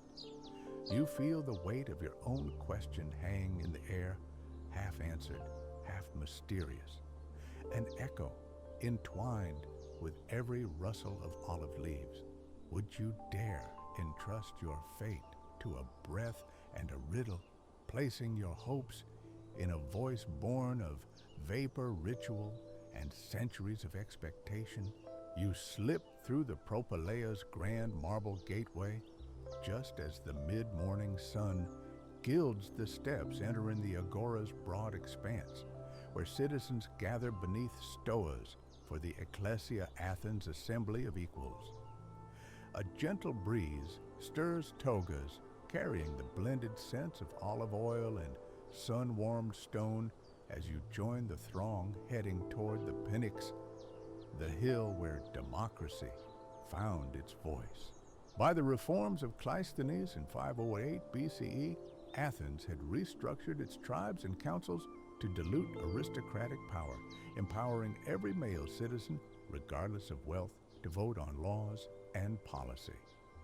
The ecclesia met up to 40 times a year on the Pnyx's step terraces, each voice equal a radical experiment in collective rule. You climb the rough-hewn steps carved into the bedrock, feeling the stone's warm grain beneath your sandals. Around you, neighbors greet one another. Calimera, Demetrios, Eudaimon sit here. The assembly's murmur swells like gentle surf, punctuated by the sharp tap of a ballot tablet being read aloud, an invitation for you to join the debate. But don't assume pure equality reigned here. A nifty procedural hack kept demagogues and check speakers, drew lots for their turn, then had only 2 minutes at the bema, the speaker's platform, to make their case. A timekeeper dropped a pebble into a water clock. Its rising hiss marked the end of one speech and the start of the next, cutting off long-winded orators with an audible ASMR cue. At the bema, you watch a fellow citizen unfurl a decree proposing grain subsidies. His voice carried by the platform's acoustic design rings clearly even to those on the edges of the crowd. You notice carved recesses in the stone floor cut to funnel and amplify soundproof of Athenian attention to public address. After debate, citizens voted by dropping small pottery shards, ostraca, inked with a name into baskets. If a man's name appeared more than 6,000 times, he faced ostracism exile for 10 years. This ritual check on power protected the city from would-be tyrants, though it sometimes ousted effective statesmen on a whim. You sift through a handful of ostraca, in your palm faded fragments inscribed by scores of others. You trace the rough grooves of letters spelling Themistocles or Aristides, each shard a tangible vote of trust or fear.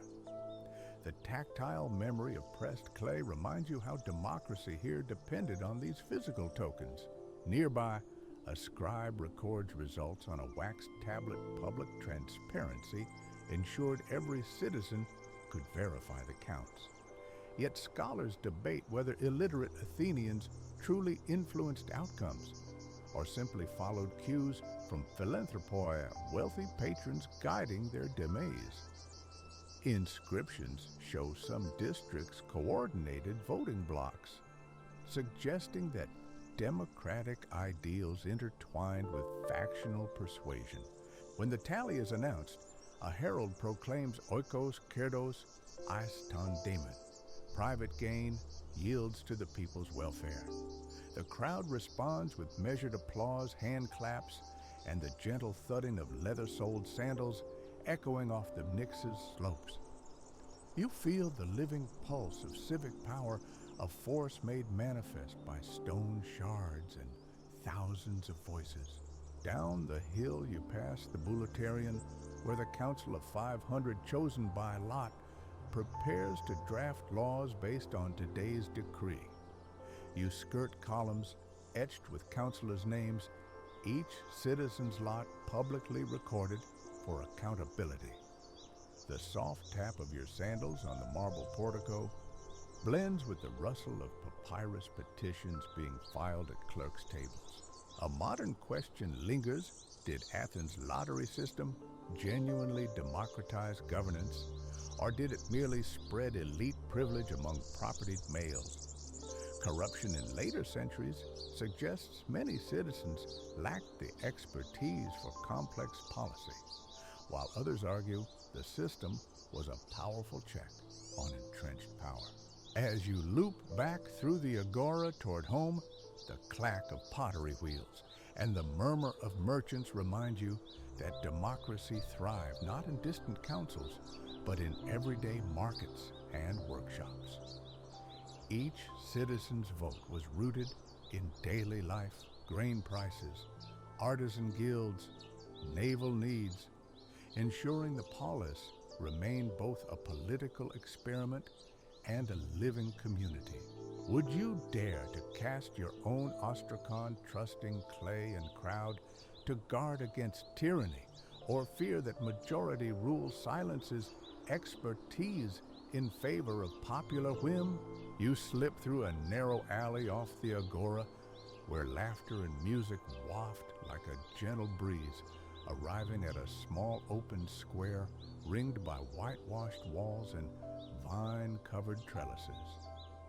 Colorful banners flutter overhead, and the warm scent of roasted pine nuts and sweet wine draws you toward a low wooden stage, the city's impromptu outdoor theater. Even before formal tragedies graced grand amphitheaters, Greek cities teemed with Peripoli street entertainers who wove music, dance, and pantomime into everyday life. Their performances delighted citizens of every class, from market stalls to temple precincts. You find a spot on sun-warmed cobblestones as a troupe of mimes appears, each donning a simple linen mask with exaggerated features. Children's laughter ripples through the crowd as one mime pantomimes the wine-pressing ritual, kneading invisible grapes and straining under an imagined beam, while another flails as a fumbling suitor whose ornate garland collapses at his feet. The audience leans in toes, curling against the stones, caught up in their wordless comedy. But these humble masks shine for a reason. Between scenes, apprentices dunk them into a basin of barley water mixed with crushed pomegranate seeds. The fruity polish cleans plaster without wearing away painted lines, and its stickiness holds fast to dust until the next scene. Broken mask fragments recovered near ancient workshops still bear faint red stains, a silent testament to this playful backstage ritual. Next, a lone lyre player takes up his instrument, tuning each string until it rings clear. He then launches into a haunting melody, weaving minor harmonies that paint images of lost loves and distant seas. The plucked notes, soft as raindrops on marble, carry through the square, and you close your eyes to let the music cradle your thoughts.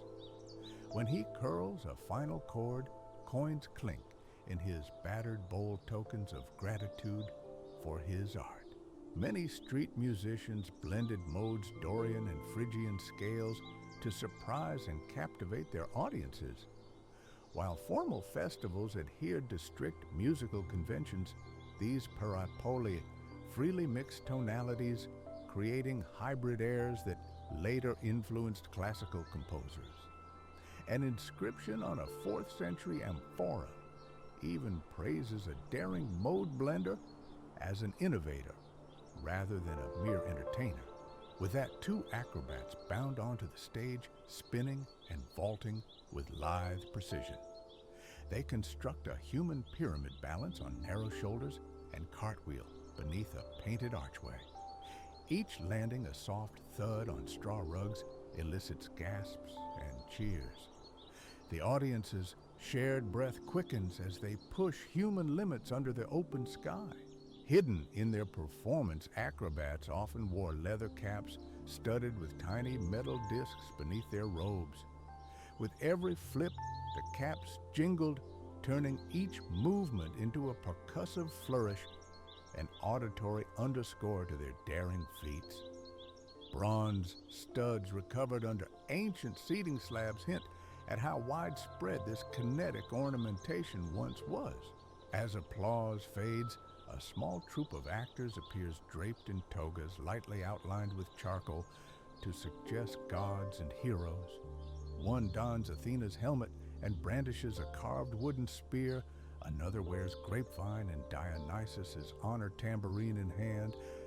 They enact Athena's contest with Poseidon for the city's patronage, pantomiming divine rivalry in artful silence. Even these simple costumes took care actors sealed mask edges with a thin olive oil and ash mixture to improve projection and keep masks secure during energetic scenes. Gray residue found on marble benches near performance areas reveals the rustic precision of these street theaters. Finally, a juggler strides forward, three blazing torches in hand. He casts them high in graceful arcs, each torch a comet's tail against the twilight sky, and catches them with flawless timing. The crowd's collective gasps swells like ocean spray. For his finale, he releases two torches at once and catches both flames flickering before he bows deeply. To protect their skin and handles, jugglers sometimes grease torches with bay laurel extract, its mythic association with victory-lent symbolic fireproofing long before chemistry existed. Residue tests on charred handles confirm that performers harnessed botanical know-how to tame the flames. As the sun dips fully below the rooftops, the troupe returns for a final bow beneath a painted star field on linen backdrops. You step forward to drop a copper drachma into their meager collection bowl, a soft clink that echoes like a promise. Replacing their masks with weary smiles, the actors remind you of the human heart beneath every performance. Walking away, the square still hums, laughter lingers, torch sparks drift like fireflies, and echoes of lyre and laughter thread through the dusk. Here in this modest corner of Athens street, theater transformed ordinary moments into shared wonder. Would you dare to step onto that humble stage between laughter and awe and leave your own mark on the city's living canvas? You leave the laughter of street performers behind and make your way east toward the stadium at Olympia, the air growing cooler beneath towering plane trees and the faint scent of singed olive wood drifting from nearby fire shrines. Every 4 years, Greeks from across the polis gather here for the Olympic Games, an event that transcends borders, uniting city-states in peaceful competition under Zeus's watchful gaze. A well-known fact, the Olympic Games, founded in 776 BCE at the sanctuary of Zeus, featured events such as the Stadion, a short sprint of roughly 200 meters, wrestling, boxing, the pentathlon, long jump, javelin, discus, stadion, and wrestling, and the hoplite race in full armor. Victors earned olive wreaths taken from sacred groves and of fame that echoed through poems and statues alike. You slip into the packed stadium just as torchbearers light bronze braziers around the track. The smell of laurel resin mingles with sun-warmed dust rising from the compacted earth of the stadium. You settle onto a tier of limestone seats, their smooth surfaces still warm, and feel the crowd's collective anticipation in the low murmur of togas and chitons. But don't let the splendor of olive wreaths and roaring cheers distract you from some curious behind-the-scenes rituals athletes fasted for days beforehand to lighten the body, while trainers rubbed olive oil mixed with ash onto their skin, both to accentuate musculature for the judges and to protect against chafing. Traces of oil residue have even been detected on ancient statue bases, confirming this once common practice. At the herald's trumpet blast, you rise with the crowd. 10 sprinters in loincloths kneel at starting lines carved into the earth. A magistrate calls Hebasco, and a leather cord snaps taut, signaling the start. The runners explode forward sandals or bare feet, thwacking the ground in rapid rhythm. You feel each footfall's resonance through the stone beneath you, a palpable drumbeat of raw human power. A factual aside, early races used a starting rope called the heremos to ensure simultaneous starts. Later, bronze starting blocks replaced ropes to reduce false starts, and rudimentary lanes were marked in the dust proto-precursors to modern track lanes.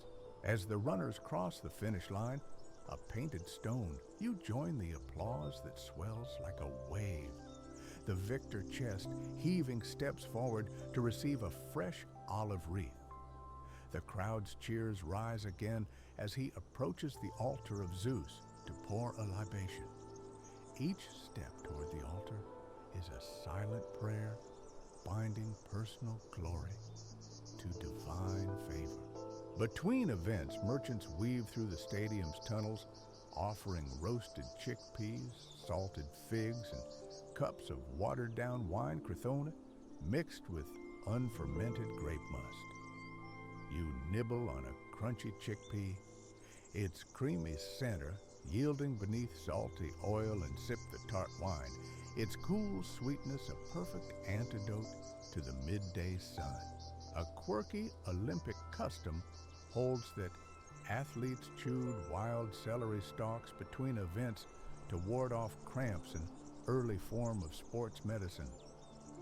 Fragments of celery pollen found near the Palestra wrestling school support this ancient remedy. Next, you head to the wrestling and boxing grounds. 2 wrestlers grapple in a sand-filled pit, their bodies caked in dust and oil. Matches last until one man's back touches the ground, a test of leverage over brute strength. You crouch at the edge, feeling sand sift beneath your knees and hearing the fighters' labored breaths. In the adjacent boxing arena, opponents wrap their hands in leather jimentas, lacking modern padding, and trade precise punishing strikes. No timed rounds or judges' scorecards mean matches end only when one fighter can no longer stand. The crowd's gasps echo through the air as a boxer's ear threatens to split. His trainer dabs the cut with sweet wine to stem the bleeding. Scholars still debate whether these leather bindings protected athletes or simply shifted injuries to knuckles and wrists. Osteological studies of Hellenistic remains show knuckle fractures consistent with ancient pugilism. The pentathlon's long jump draws you next. Competitors grasp halteres, small stone or bronze weights in each hand, swinging them forward before launch to boost momentum. They dive into the sand, and judges measure the furthest leap. Scholars dispute whether halteres genuinely extended distance or served mainly as ritual props, tying athletic feats to mythic traditions. As dusk approaches, you return to the stadium center for the closing procession. Victors march forward, bearing tripod shields and painted vases on their shoulders. You rise as torch-bearers flank the altar, their flames reflecting off polished bronze. A priest intones the Ekicheria, the sacred Olympic truce proclaiming No wars shall touch Olympia, and the assembly echoes. So be it. This fragile peace bound warring cities in safe passage for athletes and spectators alike. Yet history records occasional breaches, mercenary incursions, or local skirmishes, reminding you that even the highest ideals bow to realpolitik. Lanterns glow along the stadium steps as the ceremony ends.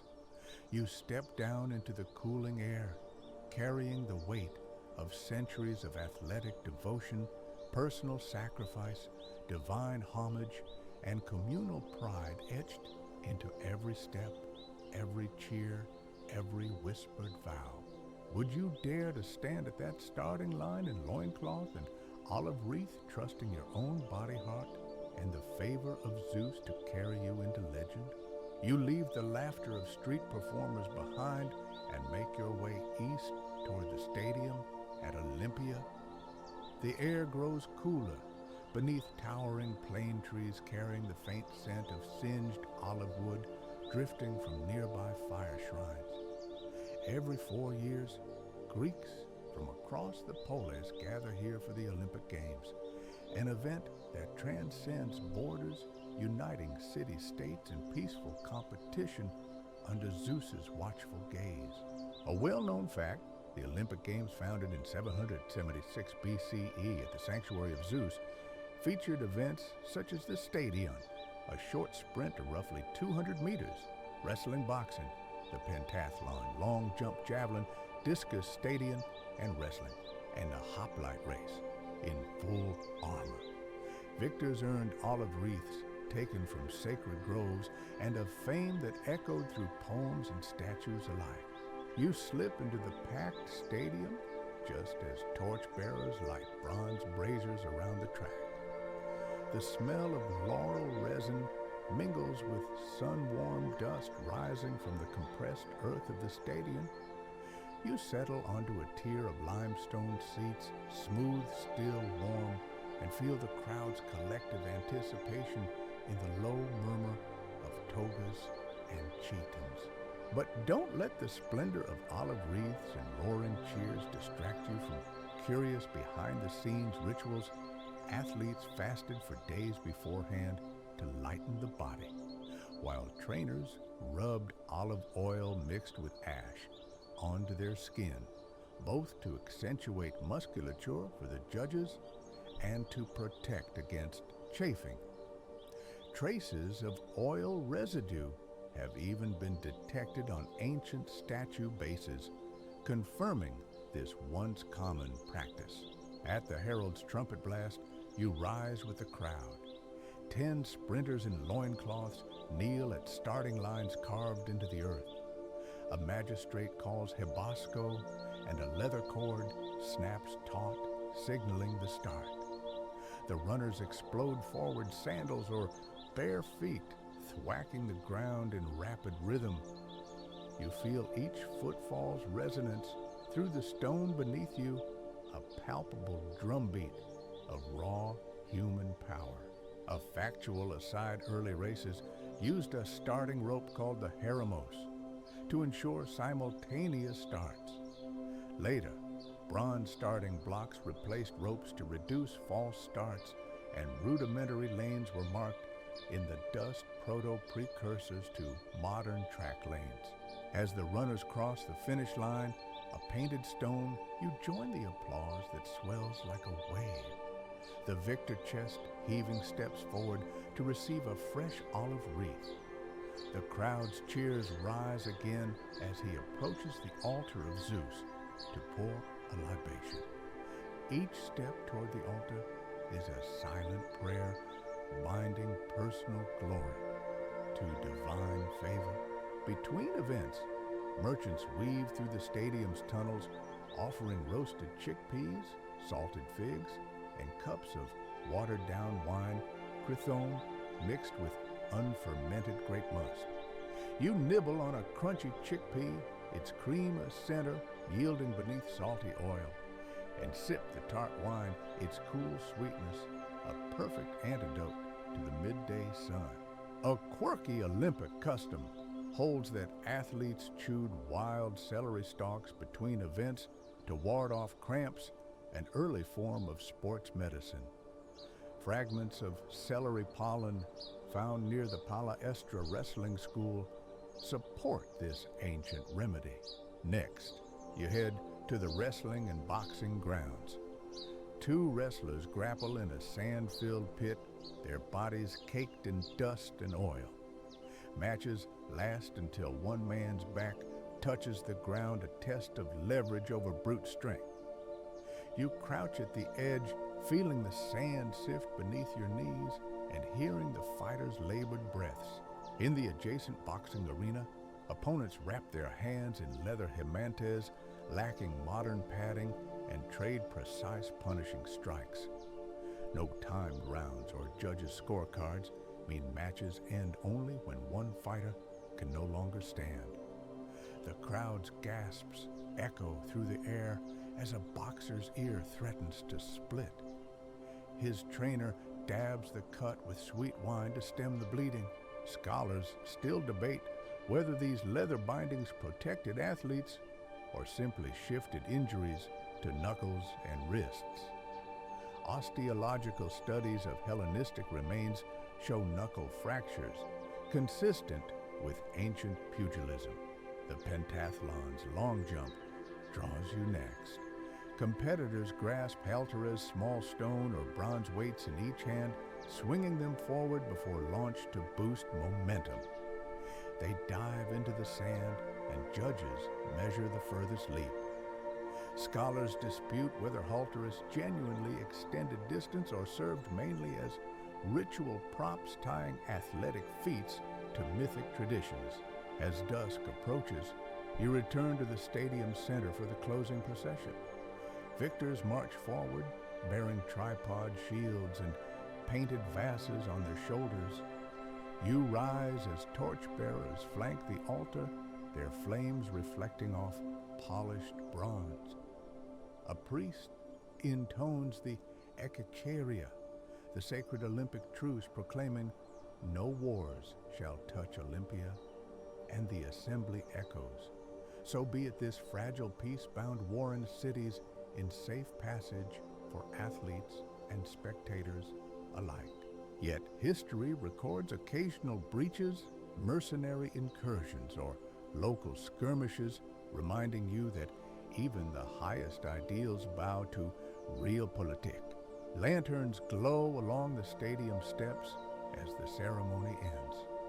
You step down into the cooling air, carrying the weight of centuries of athletic devotion, personal sacrifice, divine homage, and communal pride etched into every step, every cheer, every whispered vow. Would you dare to stand at that starting line in loincloth and olive wreath, trusting your own body heart and the favor of Zeus to carry you into legend? You leave the laughter of street performers behind and make your way east toward the stadium at Olympia.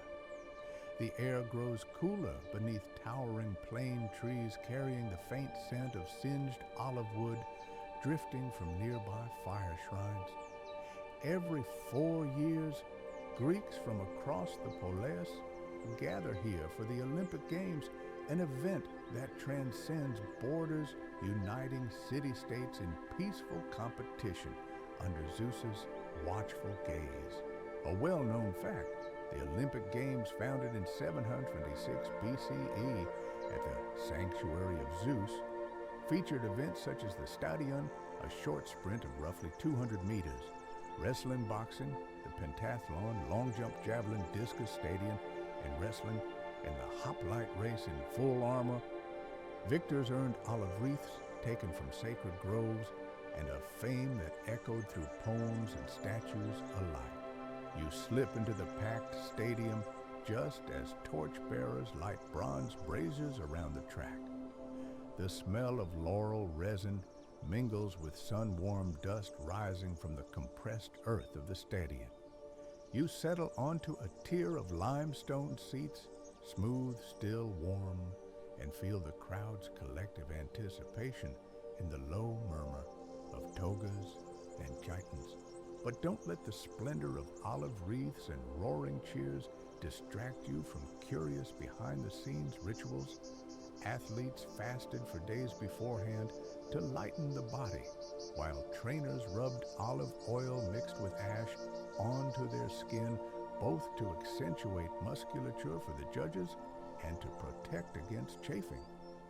Traces of oil residue have even been detected on ancient statue bases, confirming this once common practice. At the herald's trumpet blast, you rise with the crowd. 10 sprinters in loincloths kneel at starting lines carved into the earth. A magistrate calls Hibosco, and a leather cord snaps taut, signaling the start. The runners explode forward, sandals or bare feet, thwacking the ground in rapid rhythm. You feel each footfall's resonance through the stone beneath you, a palpable drumbeat of raw human power. A factual aside, early races used a starting rope called the heremos to ensure simultaneous starts. Later, bronze starting blocks replaced ropes to reduce false starts, and rudimentary lanes were marked in the dust proto-precursors to modern track lanes. As the runners cross the finish line, a painted stone, you join the applause that swells like a wave. The victor chest heaving steps forward to receive a fresh olive wreath. The crowd's cheers rise again as he approaches the altar of Zeus to pour a libation. Each step toward the altar is a silent prayer, binding personal glory to divine favor. Between events, merchants weave through the stadium's tunnels, offering roasted chickpeas, salted figs, and cups of watered-down wine, chrythone mixed with unfermented grape must. You nibble on a crunchy chickpea, its creamy center yielding beneath salty oil, and sip the tart wine, its cool sweetness, a perfect antidote to the midday sun. A quirky Olympic custom holds that athletes chewed wild celery stalks between events to ward off cramps, an early form of sports medicine. Fragments of celery pollen found near the Palestra wrestling school support this ancient remedy. Next, you head to the wrestling and boxing grounds. 2 wrestlers grapple in a sand-filled pit, their bodies caked in dust and oil. Matches last until one man's back touches the ground, a test of leverage over brute strength. You crouch at the edge, feeling the sand sift beneath your knees and hearing the fighters' labored breaths. In the adjacent boxing arena, opponents wrap their hands in leather himantes, lacking modern padding and trade-precise punishing strikes. No timed rounds or judges' scorecards mean matches end only when one fighter can no longer stand. The crowd's gasps echo through the air as a boxer's ear threatens to split. His trainer dabs the cut with sweet wine to stem the bleeding. Scholars still debate whether these leather bindings protected athletes or simply shifted injuries to knuckles and wrists. Osteological studies of Hellenistic remains show knuckle fractures, consistent with ancient pugilism. The pentathlon's long jump draws you next. Competitors grasp halter's small stone or bronze weights in each hand, swinging them forward before launch to boost momentum. They dive into the sand and judges measure the furthest leap. Scholars dispute whether halteres genuinely extended distance or served mainly as ritual props tying athletic feats to mythic traditions. As dusk approaches, you return to the stadium center for the closing procession. Victors march forward, bearing tripod shields and painted vases on their shoulders. You rise as torch-bearers flank the altar, their flames reflecting off polished bronze. A priest intones the ekekcharia, the sacred Olympic truce proclaiming, "No wars shall touch Olympia," and the assembly echoes. So be it, this fragile peace, bound warring cities in safe passage, for athletes and spectators alike.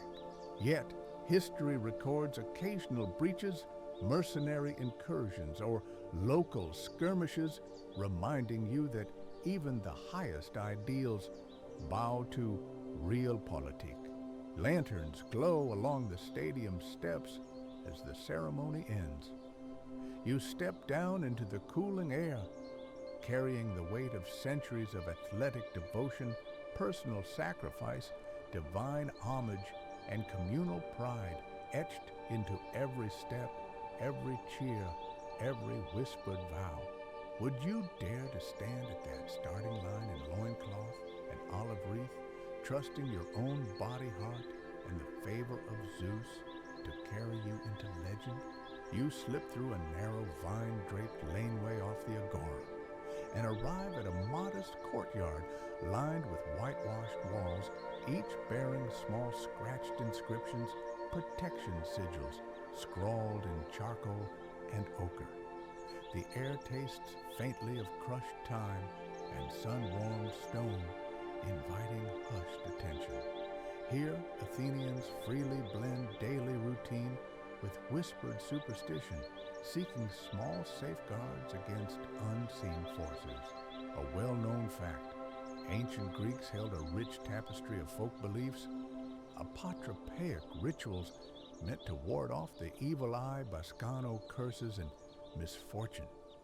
Homes and public spaces brimmed with protective symbols, painted eyes over doorways, hanging phallic charms to avert envy, and buried lead tablets katadesmoa, hidden beneath thresholds to neutralize harmful spells.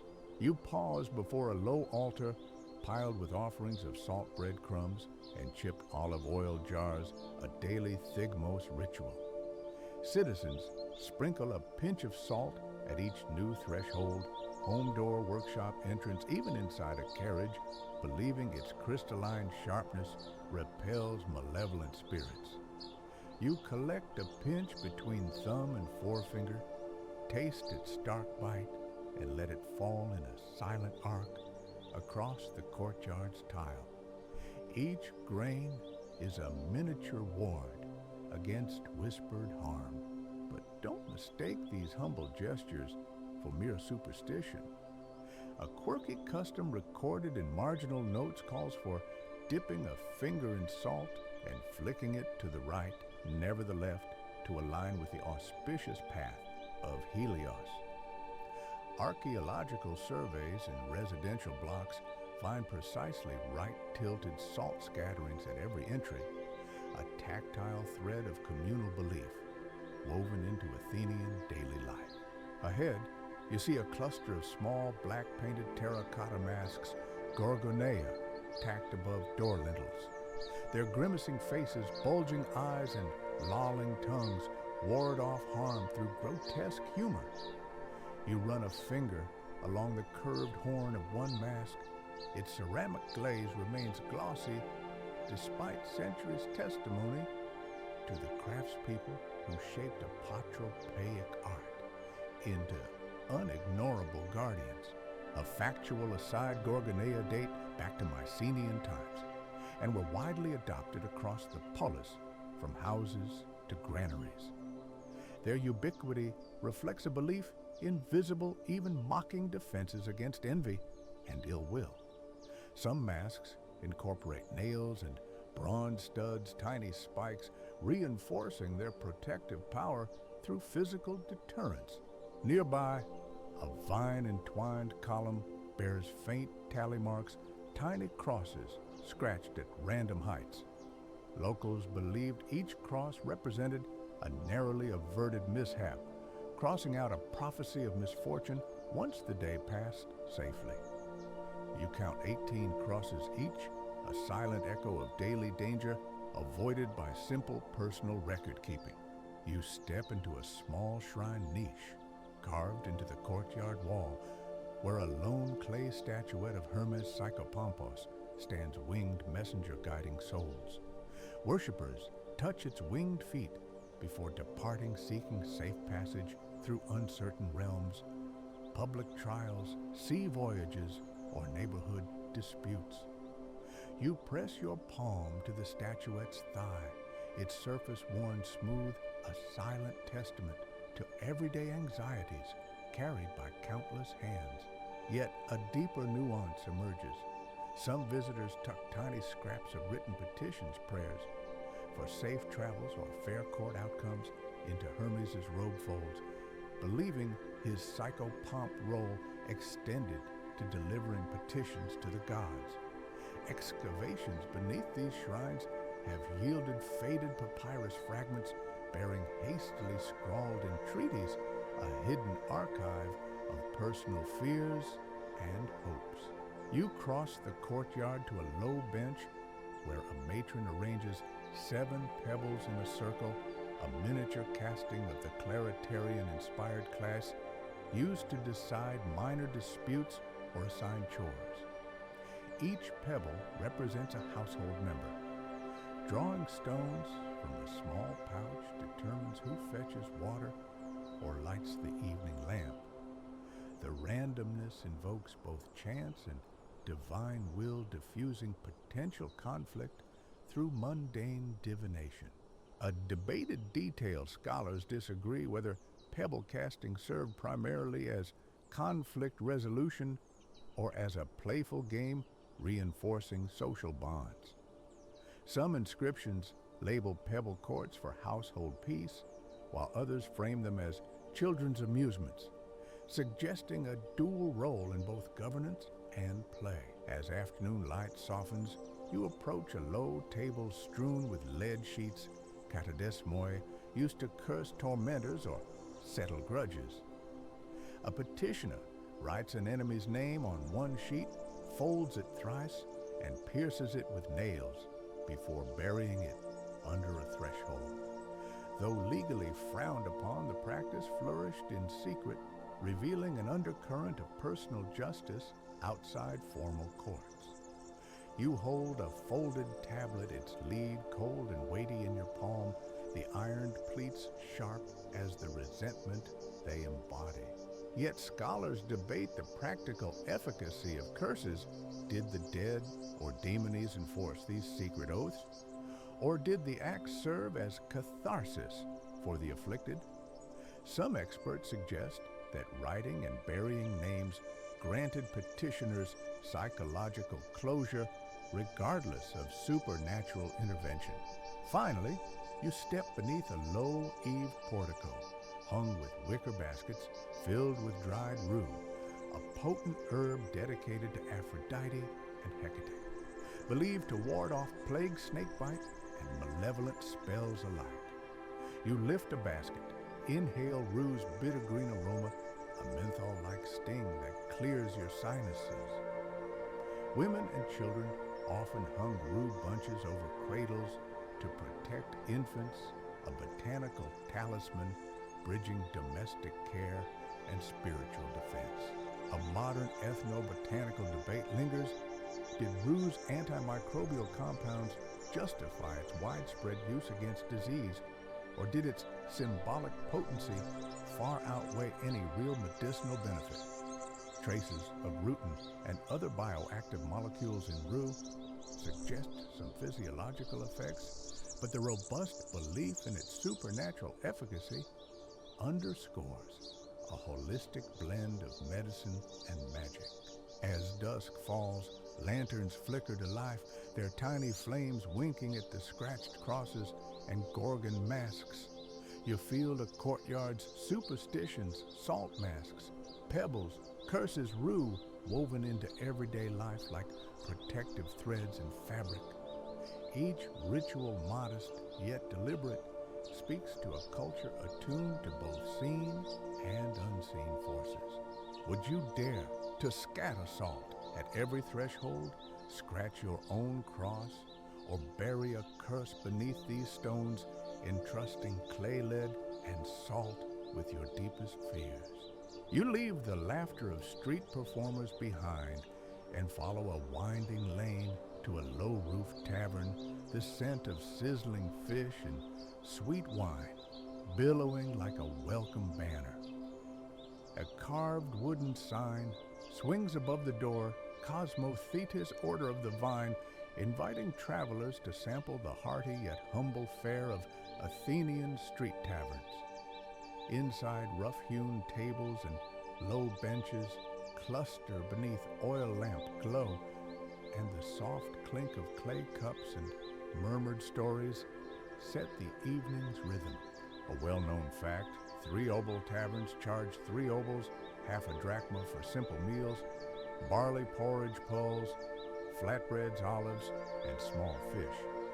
These taverns served laborers, soldiers, and philosophers alike as lively social hubs where news, gossip, and poetry flowed as freely as the watered-down wine. You settle onto a straw-strewed bench, tucking your cloak beneath you as a kindly innkeeper ladles steaming poles rich with chopped onions and fresh herbs.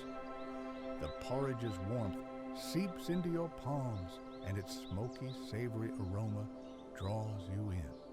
A taste reveals tender barley, the sharp bite of onion, and the bright note of thyme, a flavor both grounding and enlivening after a day of wandering.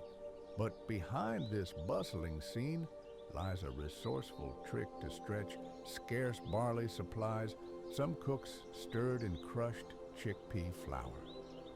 This bulked up the porridge, leaving a slightly grittier texture, but ensured no one left hungry. Archaeological residue analysis of tavern cooking pots confirm this clever hack.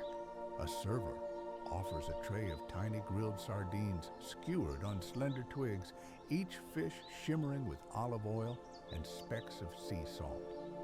You pick one up by the tail and bite.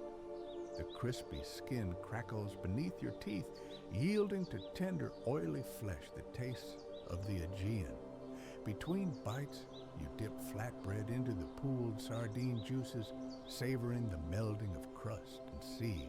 Around you, a circle of patrons debates the latest news from Sicily, a tyrant's overthrow, a grain shipment delayed by pirates. Merchants haggle routes, veterans recall distant coastlines, and poets sketch epic similes in the air. At another table, players toss knucklebones tally in a rhythmic game whose soft percussion blends with the tavern's murmur. A factual aside, these knucklebone games often doubled as divination tools. After a few throws, players believed they could glimpse their fortunes in the scattered bones. Fragments of astragaloi found in tavern sites attest to this playful mix of luck and lore. Above the din, a lone harpist takes the corner near an open window. His fingers coax gentle arpeggios from a small kithara, the notes drifting through the room like candlelight. You close your eyes as the music weaves around you, a soft counterpoint to laughter and conversation. Nearby, a server scatters rose petals over a bowl of watered wine, their delicate fragrance mingling with the savory scent of roasting pine nuts. Yet, some tavern keepers discouraged live music, fearing that too much dancing would spill wine and topple stools. To dampen vibrations, builders sometimes cut shallow grooves beneath raised platforms, subtle dampeners that kept the floor stable. Archaeologists have uncovered these grooves under ancient performance stages, revealing tavern owners' pragmatic flair. You rise to refill your cup at a clay amphora set into a carved stone niche. The wine is pale and tart, mixed 1 part must to 3 parts water, then steeped with dried mint and pine resin to freshen stale vintages. You sip, tasting a brisk resinous edge beneath fruity sweetness, a distinctive flavor of Attica's vineyards. A curious detail, some patrons craving extra zest dropped a pinch of crushed coriander seeds into their cups. This added a warm, citrusy tang to the wine.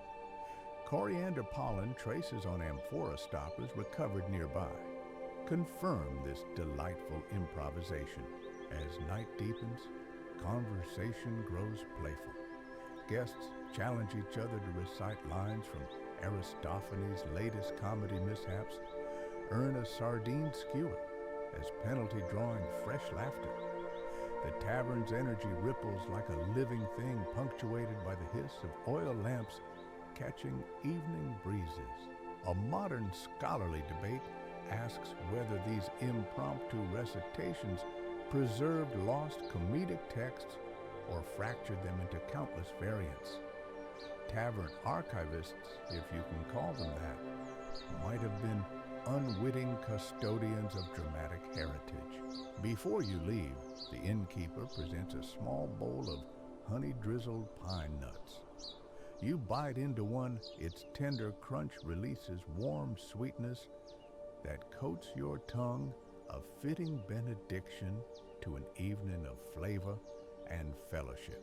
Stepping into the Athenian moonlight, the tavern's warmth lingers in your hair, and memory the steam of porridge, the brine of fish, the echo of harp strings, and the shared spark of human connection.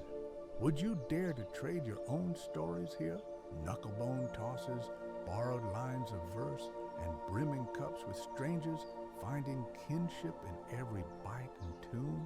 You slip through the marble arch of Dionysus's hillside sanctuary just as dawn's first glow tinges the festival tents in rosy hues. The scent of fermenting wine drifts on the breeze, mingling with wild ivy blossoms draped over rough-hewn altars. All around you, citizens don woven masks, grinning satyrs, solemn tragedians, and wine-swollen maenads, eager to merge joyous abandon with ritual devotion in the city Dionysia. A well-known fact, the city Dionysia in Athens, held each spring to honor Dionysus Eleutherius, featured processions, dramatic competitions, and communal feasting. Playwrights debuted new tragedies and comedies before eager audiences, while choruses of women and men sang hymns, dithyrambs, and performed Bacchic dances, where theater and religious worship became one. You join the throng winding up the hill toward the theater of Dionysus, its stone tiers terraced into the slope. Drummers beat a steady rhythm, boom, boom, beckoning you forward. You feel that pulse in your chest, an embodied prelude to the ecstatic revelry that awaits. Masked participants weave wreaths of ivy and grape leaves, placing them atop their heads to honor the god's vine-born lineage. But don't let the revelry distract you from hidden customs. A quirky preparatory trick involved dipping the inside of masks in a diluted sea salt solution. When worn, the salty tang mixed with perspiration to create a faint saline mist on the wearer's face, thought to induce tears and deepen emotional empathy with the divine. Archaeologists have found salt crystals in mask sockets, evidence of this bittersweet method of ritual empathy. As you ascend the theater's steps, you pass painted panels depicting Dionysus's myths, his birth from Zeus's thigh, his triumph over pirates, and his gift of the vine to mortals. You trace a curling ivy tendril in the fresco and inhale the gentle aroma of fermenting grape must from wooden vats nearby, an ASMR moment of anticipation before the main spectacle begins. The herald's trumpet sounds and the crowd falls silent as the proagon starts. A phallus-carrying torchbearer leads a procession of chorus members, young women chanting in unison. Boys of Bacchus, children of the vine, lead us to frenzy sweet and divine. Their voices rise and fall like wind through treetops, each syllable an invitation to abandon restraint. A factual aside, female chorus members, often daughters of prominent families, perform the Thesmophoria sacred dances, embodying fertility and renewal. Their participation highlighted women's essential role in civic religion, even as they remained excluded from political rights a tension woven throughout Athenian society.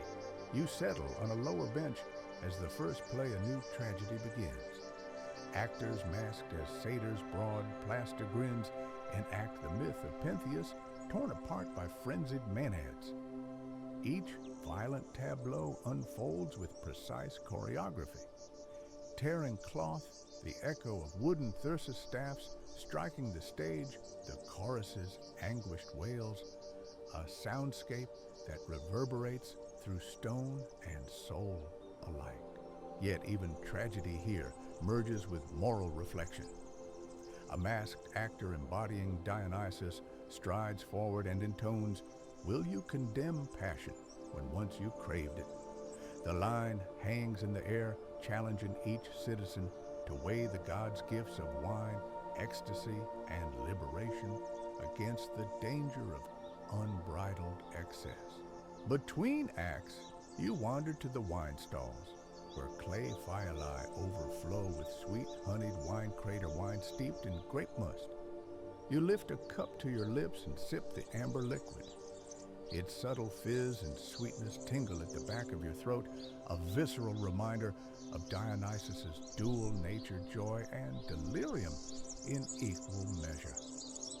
Some patrons drop crushed mint leaves into their cups, a folk remedy to sharpen the senses before the next dramatic twist. A debated detail: did ancient actors swallow small doses of Kaikiana barley and mint concoction, reputed to induce mild visions to heighten their fervor? Chemical tests on surviving masks have found mint alkaloid residues, but whether those traces come from Kaikian or simple aroma remains contested. As the sun dips low, torches blaze along the stage's edges, and a comedic troupe assembles. Clad in vibrant chitons, they lampoon Athens' rulers' bumbling magistrates, fumble togas, and chase runaway slaves in pantomime. The crowd erupts in laughter, civic tensions vented through satire. A historical aside, Aristophanes himself debuted comedies at the city Dionysia, skewering war, corruption, and folly, while tragedies taught moral lessons. Comedies offered catharsis through ridicule. Yet wealthy sponsors sometimes pressured playwrights to temper their criticism, blurring the line between free speech and political influence. You rise to join a final Bacchic dance as drums and flutes converge in polyrhythmic frenzy. Chorus members link hands, forming circles that spin faster until bodies blur in ecstatic whirl. You step into the ring ivy wreath slipping against your brow, and let the pulsing beat guide your feet 2 steps forward, a turn, a leap. Each movement dissolves the boundary between spectator and participant, uniting you in Dionysian celebration. In that swirling moment, joy and fear entwine, the thrill of shared abandon tempered by the knowledge of crossing sacred taboos. Would you dare to surrender fully to this dance, trusting that ecstasy leads to insight rather than ruin? Would you embrace the God who blurs the line between order and chaos, knowing that in his vine-led revelry lie both liberation and peril? You pause at the crest of a gently sloping hill just beyond the city walls, where the last rays of sunlight pool like molten gold across tiled rooftops and olive groves.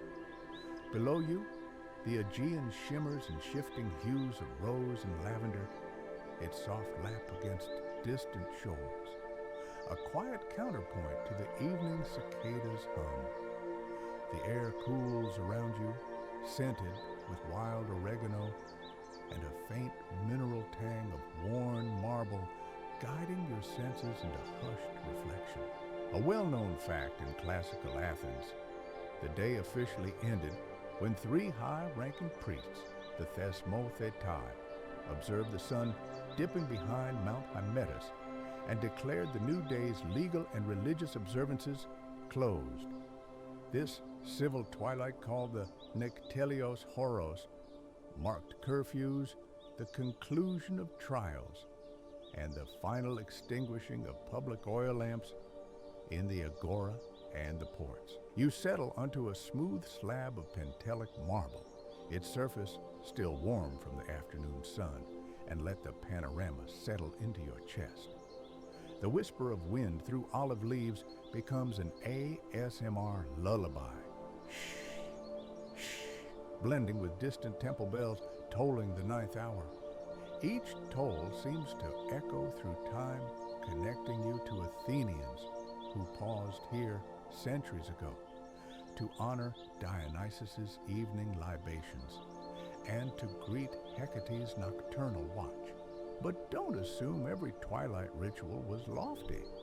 A quirky habit among fishermen involved tying small bits of broken amphora clay to their nets before casting at dusk.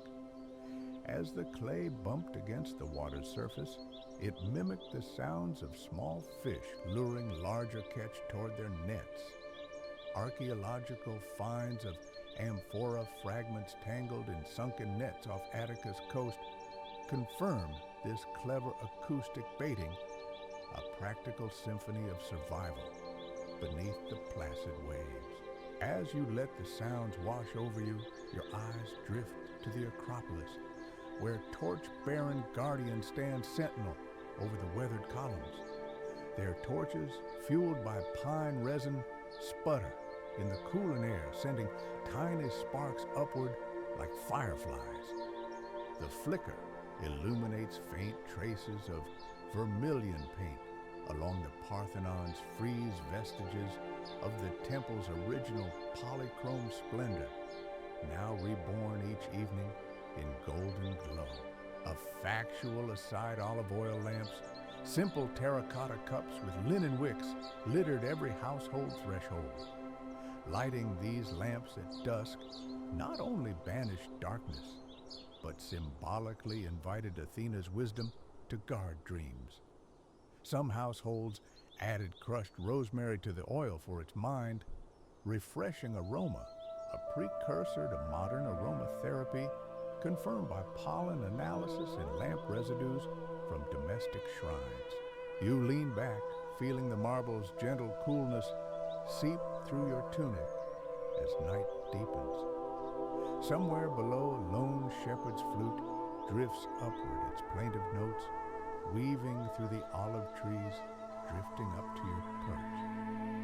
The simplicity feels timeless, as if these same notes have played here for 1,000 years. A whispered question surfaces: did the Greek concept of kairos, seizing the opportune moment, find its most poignant expression in these twilight hours, when civic law closed, ritual paused, and the boundary between day's deeds and night's dreams blurred? Scholars debate whether this liminal time fostered philosophical inwardness or reinforced communal bonds through shared ceremonial transitions. Turning your gaze seaward, you catch the silhouette of a fishing trireme sliding toward harbor under a half-moon's pale arc. Crews, shadows against lantern light, sing a rowing chant to synchronize oar strokes, ta, ta, ta, a gentle, percussive unison. The rhythm resonates with earlier percussion drills in Spartan barracks, or with pebble drops in the ecclesia, each a testament to human coordination guided by sound. Below, the city's lanterns blink on one by one as citizens light oil lamps in windows and along streets. The effect is a cascading glow, stars fallen to earth, outlining marble facades and market stalls alike.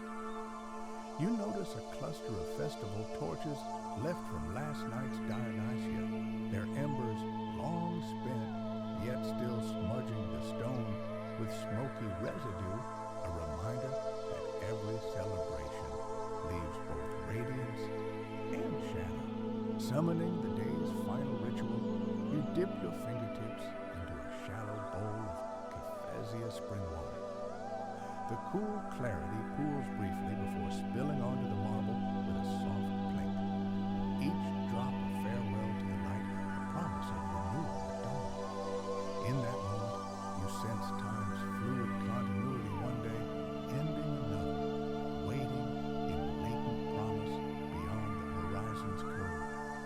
curious twilight custom of Phoebe's youths, preparing for citizenship, carved their names and the date into threshold stones at dusk, cementing their transition from adolescence to civic duty. Those weathered inscriptions, still legible in sheltered niches, tie personal rites of passage to the city's temporal rhythms, binding individual lives to collective history. As stars emerge first, Arcturus, then Orion's belt, you trace constellations once used to navigate ships and structure Attic calendars.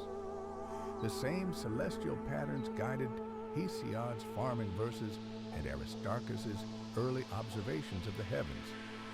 Beneath this sky, generations of sky watchers sought patterns in the heavens, as they did in civic debates, tragedies, and symposia, each a map for human action and aspiration.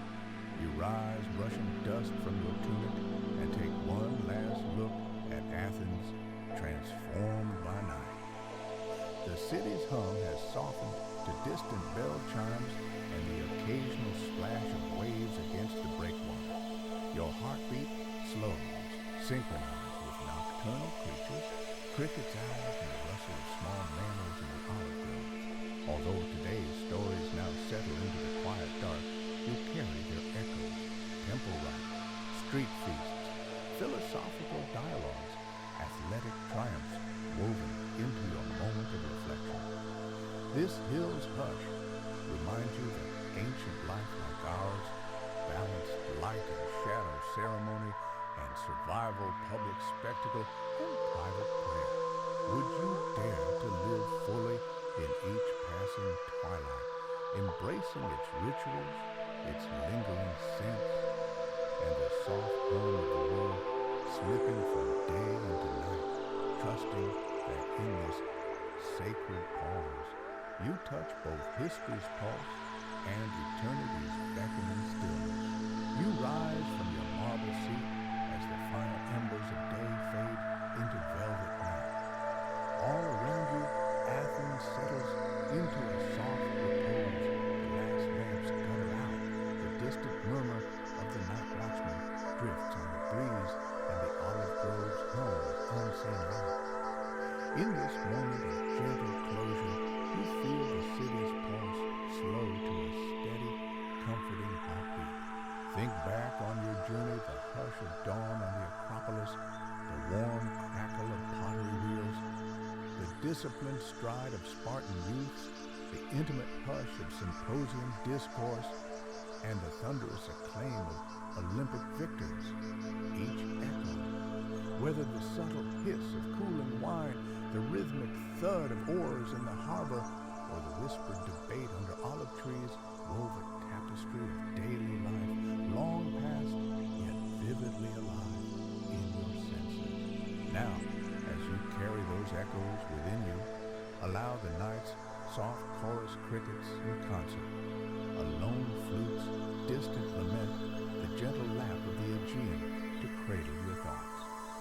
The hushed rituals of salt at thresholds, the hidden scripts of protective charms, and the spirited revelry of Dionysian rites all converge here, where the boundary between then and now thins to a shimmering veil. In the stillness, remember that history is not defined solely by monumental deeds or grand battles, but by small shared moments.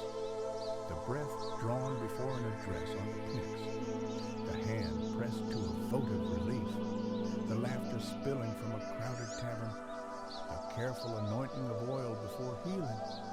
These are the quiet lessons that outlast marvel and memory, guiding each footstep into tomorrow.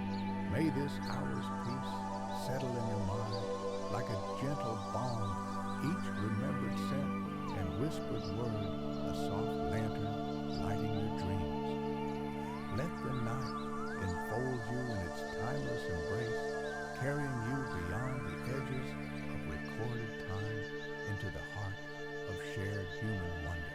Even the oldest tales have something new to say if we listen gently.